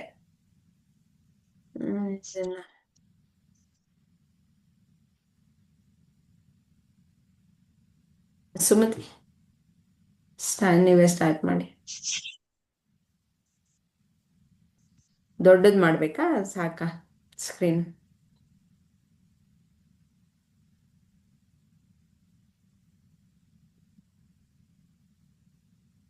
ಸುಮತಿ,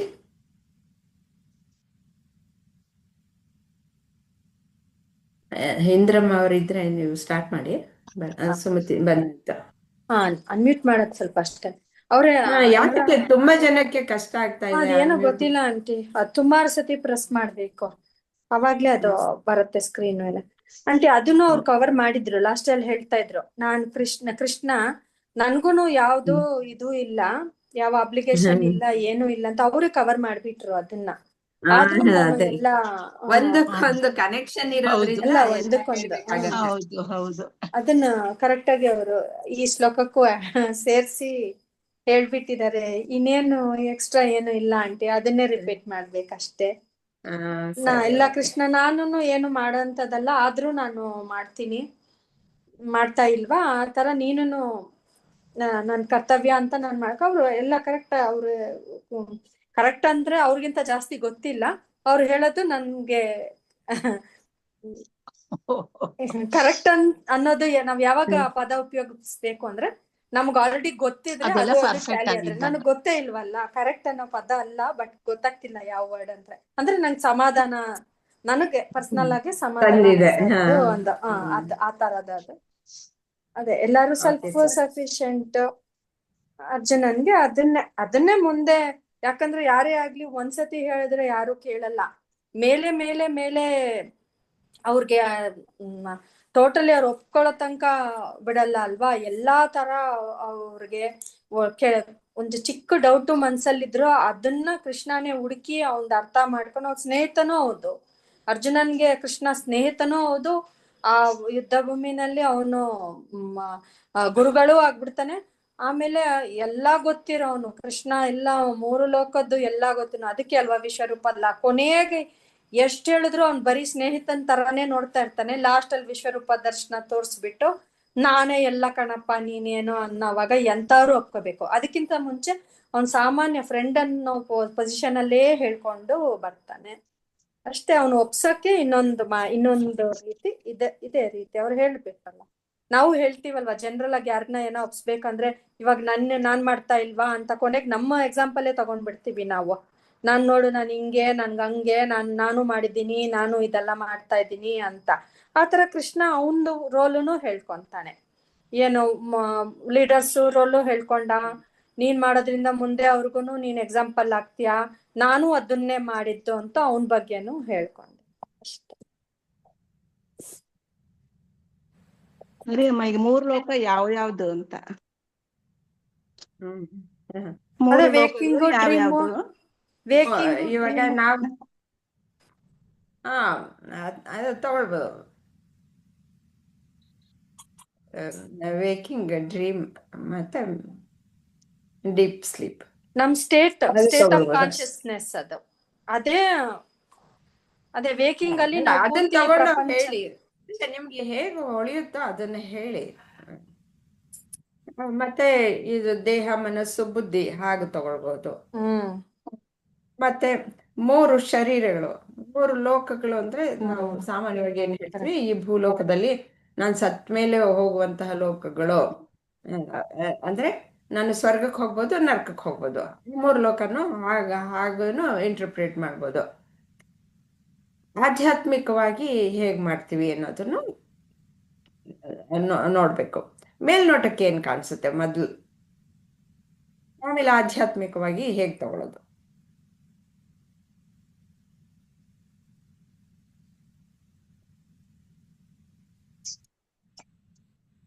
ಇಲ್ಲಿ ಇವ್ರು ಮೇಲ್ನೋಟಕ್ಕೆ ಏನ್ ಕಾಣಿಸುತ್ತೆ, ಯಾವುದೇ ಕೆಲಸ ಇಲ್ಲ. ಹಾ, ಮೃತ್ಯಲೋಕ, ದೇವಲೋಕ, ಭೂಲೋಕ ಮೂರಾಗ್ಬೋದಮ್ಮ. ಆಯ್ತು. ಆಮೇಲೆ ಯಾವುದೇ ನಿಯತವಾದ ಕಾರ್ಯವಿಲ್ಲ ನನಗೆ ಇದ್ರಲ್ಲಿ, ಈ 3 ಲೋಕದಲ್ಲಿ. ಅಂದ್ರೆ ಅವರು ಕೃಷ್ಣ ಪರಮಾತ್ಮನೇ ಶ್ರೇಷ್ಠ ಅನಿಸ್ಕೊಂಡ್ಬಿಟ್ಟಿರ್ತಾನಲ್ಲಮ್ಮ, ಅವನ ಒಂದು ಪೂರ್ಣವಾದ ಸತ್ಯ, ಪೂರ್ಣಮಿದಂ ಅಂದ ಹಾಗೆ ಪೂರ್ಣ ಅವರೇ ಇರ್ತಾರೆ, ಶರೀರನೂ ಅವರೇ ಆಗಿರುತ್ತಾರೆ, ಮತ್ತು ಆತ್ಮನೂ ಅದೇ ಆಗಿರೋದ್ರಿಂದ ಅವ್ರದ್ದು ಅಂಶ. ಹಿಂಗಾಗಿ ಅವರು ಏನ ಮಾಡಿದ್ರು ಅವ್ರದ್ದು ಎಲ್ಲ ಒಳ್ಳೆ ಕೆಲಸಗಳೇ ಇರ್ತಾವ ಅಂತ ಅದ್ರಲ್ಲಿ. ಹೀಗಾಗಿ ಅವರು ಯಾವುದೇ ಒಂದು ನಿಯಮಿತವಾದ ಕಾರ್ಯ ಮಾಡಿದ್ರು ಸಹಿತ ಅದು ಎಲ್ಲ ಒಳ್ಳೇದೇ ಇರ್ತತಿ ಅಂತ. ಸರಿ ಅಲ್ರಿ? ಚಿಂತನೆ ಮಾಡೋಣ. ಆ ರೀತಿಯಲ್ಲಿ ಹೋದ್ರೆ ಹಿಂಗ ಗೊತ್ತಾಗೋದು. ಈ ಒಂದು ಅರ್ಥದಲ್ಲಿ 22ನೇ ಶ್ಲೋಕದ ಅರ್ಥದಲ್ಲಿ. ಅದ ಇನ್ನು ಬೇರೆಯವರು ಏನ್ ಹೇಳ್ತಾರ ನೋಡ್ಬಿಟ್ಟು ಕೊನೆಯಲ್ಲಿ ವಿಚಾರ ಮಾಡೋಣ. ಇಂದ್ರಮ್ಮ ಅವ್ರು ಹೇಳ್ತೀರಾ?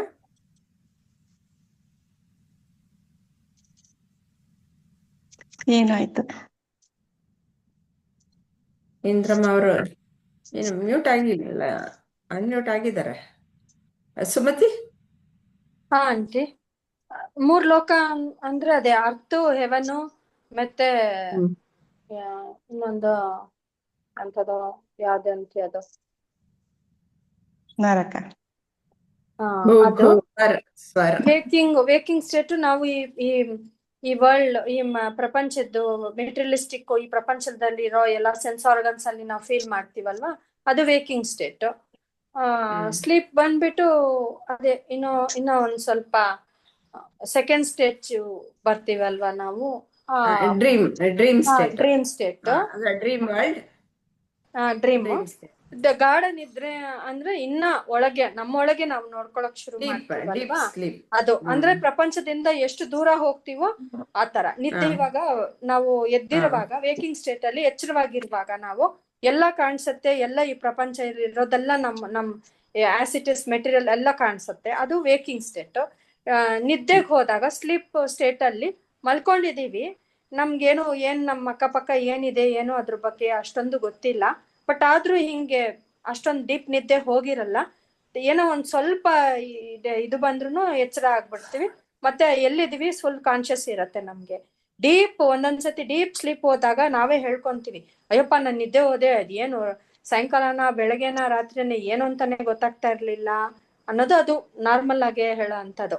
ಅಂದ್ರೆ ತುಂಬಾ ಡೀಪು, ಫುಲ್ಲು ಈ ಪ್ರಪಂಚದ್ದು ಅರಿವೇ ಇಲ್ದೆ, ಜ್ಞಾನನೇ ಇಲ್ದೆ ಹೋಗ್ಬಿಡೋ ಅಂಥದ್ದು. ಇದು ಈ ಫಿಲಾಸಫಿನಲ್ಲಿ, ಈ ಸ್ಪಿರಿಚುವಲ್ ಇದ್ರಲ್ಲಿ ಈ ಪ್ರಪಂಚದಿಂದ ಇದಕ್ಕೂ ನಮಗೂ ಸಂಬಂಧವೇ ಇಲ್ಲ ಅನ್ನೋ ತರ ಹೋಗ್ಬಿಡ್ತೀವಲ್ಲ, ನಮ್ಮ ಒಳಗಿನ ಪ್ರಪಂಚಕ್ಕೆ ನಾವು ಹೋಗ್ಬಿಟ್ಟಾಗ ಅದು ಡೀಪ್ ಸ್ಲೀಪ್. ಎಲ್ಲಾ ಕಡೆನೂ ಅವನೇ ಕಾಣಿಸೋದು. ಇಲ್ಲಿ ಇರುವಾಗ್ಲೂ ಪರಮಾತ್ಮ ಪರಮಾತ್ಮ, ಬಟ್ ಏನೋ ಒಂದು ಫೋಟೋನೋ ಒಂದು ದೇವಸ್ಥಾನದ್ದು ಆ ತರ ರೂಪದಲ್ಲಿ ವೇಕಿಂಗ್ ಸ್ಟೆಪ್ ಅಲ್ಲಿ ನೋಡ್ತೀವಿ. ಇನ್ನ ಸ್ವಲ್ಪ ಇವಾಗ ಇನ್ನೊಂದು ಇದೆ ಅಂತೆ, ಈ ತರ ಅಲ್ಲ ಅಂತೆ, ಕೃಷ್ಣ ಎಲ್ಲಾ ಕಡೆ ಇದ್ದಾನೆ, ಅದು ಸ್ಲೀಪ್. ಎಲ್ಲಾ ಕಡೆ ಇದ್ದಾನೆ ದೇವ್ರು, ಎಲ್ಲಾ ಕಡೆ ಇದ್ದಾನೆ, ಆಕ್ಚುಲಿ ನಮ್ಗ್ ಗೊತ್ತಿಲ್ಲ, ಬಟ್ ಹಾಗೆ ಅಂತ ನಂಬೋಕ್ ಶುರು ಮಾಡ್ತೀವಿ. ಡೀಪ್ ಸ್ಲೀಪ್ ಬಂದ್ಬಿಟ್ಟು ಅದೇ ಅಲ್ಲಿನೂ ಕೃಷ್ಣನೇ. ಅಂದ್ರೆ ನಮ್ಮೊಳಗೇನೆ ನಾವು ದೇವ್ರನ್ನ, ನಮ್ಮೊಳಗೇನೆ ಇದ್ದಾನೆ, ಎಲ್ಲ ಇದ್ದಾನೆ, ಅದೇ ನಾವು ಅನ್ನೋ ತಿಳ್ಕೊಳ್ಳೋದು. ಆತರ ಮೂಡ್ ಪ್ರಪಂಚಕ್ಕೆ ಆತರ ರಿಲೇಟ್ ಮಾಡಕ್ಕೆ ನನ್ನ ಹತ್ರ ಇರೋ ಸೋರ್ಸ್ಗೆ ಆತರ ಹೇಳಿ. ನೀವ್ ಹೇಳಿ ಆಂಟಿ, ನಿಮ್ಗೆ ಇನ್ನ ಗೊತ್ತಿರುತ್ತೆ. ಅಲ್ಲ, ಇಂದ್ರಮ್ಮ ಅವರು ಏನಾದ್ರು ಹೇಳಿ ಹೇಳ್ತಾರೇನೋ? ಹೇಳಿ. ಹೇಳಿ. ವಿಜಯಲಕ್ಷ್ಮಿ ಅವರು ಹೇಳ್ಲಿ, ಪಾಪ ಅವರು ಚೆನ್ನಾಗೆ ಹೇಳ್ತಾರೆ. ಹೇಳಿದ್ರಲ್ಲ, ಅವರು ಇವತ್ತು ಏನು ಆಗ್ತಾ ಇಲ್ಲ ನನ್ಗೆ ಓಕೆ, ಅಂತಂದ್ರು, ಸರಿ ಸರಿ. ಅದಕ್ಕೆ ಅವ್ರು ಮಾತಾಡ್ತಾ ಇಲ್ಲ ಅಷ್ಟೇ. ಓಕೆ. ಅವರು ತುಂಬಾ ಚೆನ್ನಾಗಿ ಹೇಳ್ತಾರೆ. ಅವರು ಪಾಪ ಚೆನ್ನಾಗಿ ಹೇಳ್ತಾರೆ, ನನ್ಗೆ ಅರ್ಥ ಆಗತ್ತೆ ಅವ್ರು ಹೇಳೋವಾಗ. ನಾನು ಮೋಸ್ಟ್ಲಿ ಅವರು ಒಂದೇ ಸ್ಟೇಟ್ ಆಫ್ ಕಾನ್ಶಿಯಸ್ ಅಲ್ಲಿ ಇದೀವೇನೋ. ನಿಮಗೆ ಅಲ್ಲ, ನೀವು ಕಲಿತಾ ಇದ್ರೆ ನಾನು ಕಲಿತಾ ಇದ್ದೀನಿ, ಬಟ್ ಮೇಡಮ್ ಅವ್ರು ತುಂಬಾನೇ ಸಂಪೂರ್ಣ ಚೆನ್ನಾಗಿ ಹೇಳ್ತಾರೆ. ಪದ್ಮಾ ಆಂಟಿ ಅಂತ ಗುರುಗಳ ಬಗ್ಗೆ ಮಾತಾಡೋ ಅರ್ಹತೆ ನಮ್ಗೆ ಇಲ್ಲ, ಮಾತಾಡ್ಲೂಬಾರ್ದು. ಆ ಗುರುಗಳ ಬಗ್ಗೆ ಹೊಗಳೂಬಾರ್ದಂತೆ, ಹೌದು, ತೆಗಳೂಬಾರ್ದಂತೆ. ಯಾಕಂದ್ರೆ ನಮ್ಗೆ ಅಷ್ಟೊಂದು ಕೆಪಾಸಿಟಿ ಇದೆ. ಅದೇ ಕರೆಕ್ಟ್ ಅಂತ ಹೇಳಿದ್ರೆ ಎಷ್ಟು ತಪ್ಪು, ಅದೇ ತರಾನೇ ಗುರುಗಳ ಬಗ್ಗೆ ಹೇಳೋದು. ಯಾಕಂದ್ರೆ ಅವ್ರಿಗೆ ಎಷ್ಟು ಜ್ಞಾನ ಇದೆ ಅಂತ ನಮಗ್ ಗೊತ್ತಿಲ್ಲ, ನಮ್ಮ ಲೆವೆಲ್ಗೆ ಇಳಿದು ಬಂದು ನಮ್ಗ ಅರ್ಥ ಆಗೋ ತರ ಹೇಳ್ತಾರೆ. ಹೌದು ಹೌದು. ಎಲ್ಲಿ ಹೋದ್ರಿ ಇವ್ರು ಇಂದ್ರಮ್ಮರು? ಗೊತ್ತಿಲ್ಲ. ಇವಾಗ ಮ್ಯೂಟ್ ಮಾಡ್ದಂಗಾಯ್ತು. ಆಯ್ತು, ಸರಿ ಅಮ್ಮ, ನೀವು ಸ್ವಲ್ಪ ಹೇಳಿ. ಇರ್ಲಿ ಬಿಡಿ. ಇದು ಮೂರು ಲೋಕಗಳು ಇವಾಗ ಹಾಗೂ ತೆಗೆದುಕೊಳ್ಬೋದು. ಆಧ್ಯಾತ್ಮಿಕವಾಗಿ ನಾವು ಹೇಗ್ ತಗೊಳ್ಳೋದು ಅನ್ನೋದನ್ನ ನೋಡೋಣ ಅಲ್ವಾ. ಆಧ್ಯಾತ್ಮಿಕವಾಗಿ ಇವಾಗ ಮೂರು ಅವಸ್ಥೆಗಳನ್ನ ತೆಗೆದುಕೊಂಡಾಗ್ಲೂ ನಾವು ಏನು ಜಾಗೃತ ಅವಸ್ಥೆಯಲ್ಲಿ ಏನು ಕೆಲಸ ಮಾಡುತ್ತೆ, ಈ ದೇಹ, ಸ್ಥೂಲ ದೇಹದಲ್ಲಿ ಇಂದ್ರಿಯಗಳು ಕೆಲಸ ಮಾಡ್ತಾ ಇರುತ್ತವೆ, ಮತ್ತೆ ಮನಸ್ಸು ಕೆಲಸ ಮಾಡ್ತಾ ಇರುತ್ತೆ, ಬುದ್ಧಿನೂ ಕೆಲಸ ಮಾಡ್ತಾ ಇರುತ್ತೆ. ಎಲ್ಲವನ್ನು ಸಹ ನಿಯಂತ್ರಣದಲ್ಲಿ ಇಟ್ಕೊಂಡಿರುವಂತಹದ್ದು ಶ್ರೀಕೃಷ್ಣ ಅಲ್ವಾ. ಈ ಇಂದ್ರಿಯಗಳನ್ನ, ಮನಸ್ಸನ್ನ, ಬುದ್ಧಿಯನ್ನ ಎಲ್ಲದನ್ನ ತನ್ನ ನಿಯಂತ್ರಣದಲ್ಲಿ ಇಟ್ಕೊಂಡಿರುವಂತಹ ಶ್ರೀಕೃಷ್ಣ ಜ್ಞಾನಿ, ಒಬ್ಬ ಜ್ಞಾನಿ ಆದಂಥವನು. ಆಮೇಲೆ ಇನ್ನು ಹೇಗೆ ಹೇಳೋದು ಅಂದ್ರೆ, ಇವು ಎಲ್ಲಕ್ಕೂ ಕೆಲಸ ಮಾಡಬೇಕಾದ್ರೂ ಸಹ ಈ ಆತ್ಮನೇ ತನ್ನ ಚೈತನ್ಯವನ್ನ ಬುದ್ಧಿಯಲ್ಲಿ ಬೆಳಗಿದಾಗ ಅದು ಮನಸ್ಸಿಗೂ ಹರಡಿ, ಆ ಮನಸ್ಸಿನಿಂದ ಈ ದೇಹಕ್ಕೆ, ಇಂದ್ರಿಯಗಳಿಗೆ ಎಲ್ಲೋ ಆ ಚೈತನ್ಯವು ಬಂದು ಅದು ಕಾರ್ಯೋನ್ಮುಖವಾಗೋದಕ್ಕೆ ಸಾಧ್ಯವಾಗುವಂಥದ್ದು. ಅಂದ್ರೆ ಪರಮಾತ್ಮನ ಚೈತನ್ಯ ಶಕ್ತಿ ಬಂದ್ರೆ ಮಾತ್ರ ಈ ಇಂದ್ರಿಯಗಳು, ಮನಸ್ಸು, ಬುದ್ಧಿ ಕೆಲಸ ಮಾಡೋದಕ್ಕೆ ಸಾಧ್ಯ. ಇಲ್ಲ ಅಂದ್ರೆ ಅದು ಜಡ ಅನ್ನೋದನ್ನು ನೀವು ಕಲ್ತಿದ್ದೀರ ಈಗಾಗಲೇ. ಆ ಜಡಕ್ಕೆ ಚೈತನ್ಯ ಬರೋದು ಈ ಪರಮಾತ್ಮನಿಂದಲೇ. ಇವು ಕೆಲಸ ಮಾಡ್ಲಿ ಬಿಡ್ಲಿ, ಆ ಪರಮಾತ್ಮನಿಗೆ ಏನೂ ಆಗ್ಬೇಕಾಗಿಲ್ಲ. ಹೇಗೆ ನೆನ್ನೆ ನಾವು ಈ ಮಿಕ್ಸಿ ಮತ್ತೆ current, mixie, fan, light, mixie ಕೆಲಸ ಮಾಡ್ಲಿ ಬಿಡ್ಲಿ, ಕರೆಂಟ್ ಇದೆ, ಫ್ಯಾನ್ ಕೆಲಸ ಮಾಡ್ಲಿ ಬಿಡ್ಲಿ, ಕರೆಂಟ್ಗೆ ಏನು ಆಗ್ಬೇಕಾಗಿಲ್ಲ ಅಲ್ವಾ. ಹಾಗೆ ಮೂರು ಇದರಲ್ಲೂ ಸಹ ಇಂದ್ರಿಯಗಳಾಗಬಹುದು, ಮನಸ್ಸಾಗಬಹುದು, ಬುದ್ಧಿ ಆಗ್ಬಹುದು. ಅದು ಏನ್ ಕೆಲಸ, ಅದು ಪ್ರಕೃತಿಯಲ್ಲಿ ನಡೆಯುವಂತಹದ್ದು. ಆ ಕೆಲಸಗಳೆಲ್ಲ ಪ್ರಕೃತಿಯಿಂದ ನಡೆಯುವಂತಹದ್ದು. ಈ ಪರಮಾತ್ಮನಿಗೂ ಅದಕ್ಕೂ ಸಂಬಂಧ ಇಲ್ಲ. ನಾವು ಯಾರು? ಪರಮಾತ್ಮ ಸ್ವರೂಪಿಗಳು. ಹಾಗಾಗಿ ನಾನು ದೇಹ ಮನಸ್ಸು ಬುದ್ಧಿ ಅಲ್ಲ ಅಂತಂದ್ಬಿಟ್ಟು ನಾವು ಹ್ಮ್, ಆ ವಿವೇಕದಿಂದ ಅವನ್ನ ಆತ್ಮ ಅನಾತ್ಮ ವಿಂಗಡಣೆಯನ್ನ ಮಾಡುವಂತಹದ್ದು. ಆ ಪ್ರಕೃತಿಯಲ್ಲಿ ಇವೆಲ್ಲ ನಡೀತಾ ಇವೆ. ಆ ಆತ್ಮಜ್ಞಾನಿಗೆ ಅವು ಯಾವುವು ಬೇಕಾಗಿಲ್ಲ, ಪರಮಾತ್ಮನಿಗೂ ಅದಕ್ಕೂ ಸಂಬಂಧ ಇಲ್ಲ. ಆದ್ರೆ ಪರಮಾತ್ಮನ ಇರುವಿಕೆಯಲ್ಲಿ ಇವೆಲ್ಲವೂ ಕೆಲಸ ಮಾಡತ್ವೆ. ಪರಮಾತ್ಮ ಸ್ವತಂತ್ರ, ಒಂದ್ ಆದ್ರೆ ಇವು ಸೆಕೆಂಡ್. ಸ್ವತಂತ್ರ ಅಲ್ಲ. ಹೇಳಿ ಇಲ್ವಾ? ಇದು ಗೊತ್ತಾಯ್ತಲ್ವಾ? ಈ ರೀತಿಯಲ್ಲಿ ನನಗೆ ಯಾವ ಕರ್ತವ್ಯ ಇಲ್ಲ, ಆದ್ರೂ ನಾನು ನಿಗದಿತ ಕರ್ತವ್ಯಗಳಲ್ಲಿ ತೊಡಗಿಸಿಕೊಂಡಿದ್ದೇನೆ ಅಂತಂದ್ರೆ ಅವಕ್ಕೆಲ್ಲಕ್ಕೂ ನಾನು ಬೆಳಕನ್ನ ಕೊಡ್ತೀನಿ ಅಂತ. ಇದು ಆಧ್ಯಾತ್ಮಿಕವಾಗಿ ಚಿಂತನೆಯನ್ನು ಮಾಡುವಂತಹದ್ದು. ಈ ಸಾಮಾಜಿಕವಾಗಿ ಏನು ಚಿಂತನೆ ಮಾಡೋದು ಅಂತಂದ್ರೆ ಶ್ರೀಕೃಷ್ಣ ಹಾಗೆ ಯಾಕೆಂದ್ರೆ ಬೇಕಾದಷ್ಟು ಗಳಿಸಿದ್ದ, ರಾಜ್ಯವನ್ನೇ ಗಳಿಸ್ದ ಅಲ್ವಾ? ಕಂಸನನ್ನು ಕೊಂದುಬಿಟ್ಟು ರಾಜ್ಯವನ್ನೇ ಗಳಿಸ್ದ. ಅವನು ಮಹಾರಾಜ ಆಗ್ಬೋದಿತ್ತು, ಆದ್ರೆ ಆಗ್ಲಿಲ್ಲ. ಹಾಗಿದ್ದುಕೊಂಡು ಸುಮ್ಮನೆ ಇದ್ನ? ಇಲ್ಲ, ಬೇಕಾದಷ್ಟು ಇದ್ರೂ ಸಹ ಒಂದು ಕ್ಷಣನೂ ಸುಮ್ಮನೆ ಇರ್ತಾ ಇರ್ಲಿಲ್ಲ. ಲೋಕೋದ್ಧಾರಕ ಕೆಲಸಗಳನ್ನ ಮಾಡ್ತಾನೆ ಇದ್ದ. ಆ ರೀತಿಯಲ್ಲಿ ತೊಡಸ್ಕೊಂಡಿದ್ದ. ತಾನು ಸುಮ್ಮನೆ ಕೂತ್ಬಿಟ್ರೆ ಅವನು ಮಾದರಿ ಏನೂ ಆಗಲ್ಲ. ತನ್ನ ಕರ್ತವ್ಯಗಳನ್ನ ತಾನು ಮಾಡ್ತಾನೆ ಇದ್ದ. ನಾನು ತೊಡಗಿಸ್ಕೊಂಡಿದ್ದೀನಿ, ಈ ಕರ್ತವ್ಯಗಳಲ್ಲಿ ತೊಡಗಿಸ್ಕೊಂಡಿದ್ದೀನಿ ಅಂತ ಸಾಮಾಜಿಕವಾಗಿ ಈ ರೀತಿಯಲ್ಲಿ ಹೇಳಿದ್ದಾನೆ. ನಾವು ಆಧ್ಯಾತ್ಮಿಕವಾಗಿ ಆ ರೀತಿಯಲ್ಲಿ ಚಿಂತನೆಯನ್ನ ಮಾಡಬಹುದು.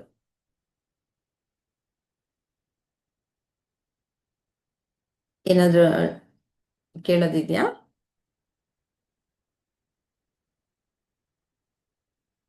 ಇಲ್ಲ ಅಂದ್ರೆ ಮುಗಿಸೋಣವಾ? ಸರಿ ಅಮ್ಮ. ಸರಿ. ಅದೇ ಅವ್ನ್ ದೇವ್ರಲ್ವಾ ಕೃಷ್ಣ ಪರಮಾತ್ಮ, ಹಿಂಗಾಗಿ ಪೂಜೆ ಮಾಡೋದಕ್ಕ ಅವ್ರಿಗೆ ನಾವೆಲ್ಲಾ ಪೂಜೆ ಮಾಡ್ತಾ ಇರ್ತೇವಿ. ಹೀಗಾಗಿ ಅವ್ರು ಏನ್ ಮಾಡಿದ್ರು ಭಕ್ತರು ಅಂತ ಹೇಳಿ ಎಲ್ಲಾ ಒಳ್ಳೆ ಕೆಲ್ಸಗಳನ್ನೇ ನಮ್ಗೆಲ್ಲಾ ನಿಯಂತ್ರಿಸೋದು, ಕೊಡೋದು ಅಂತ.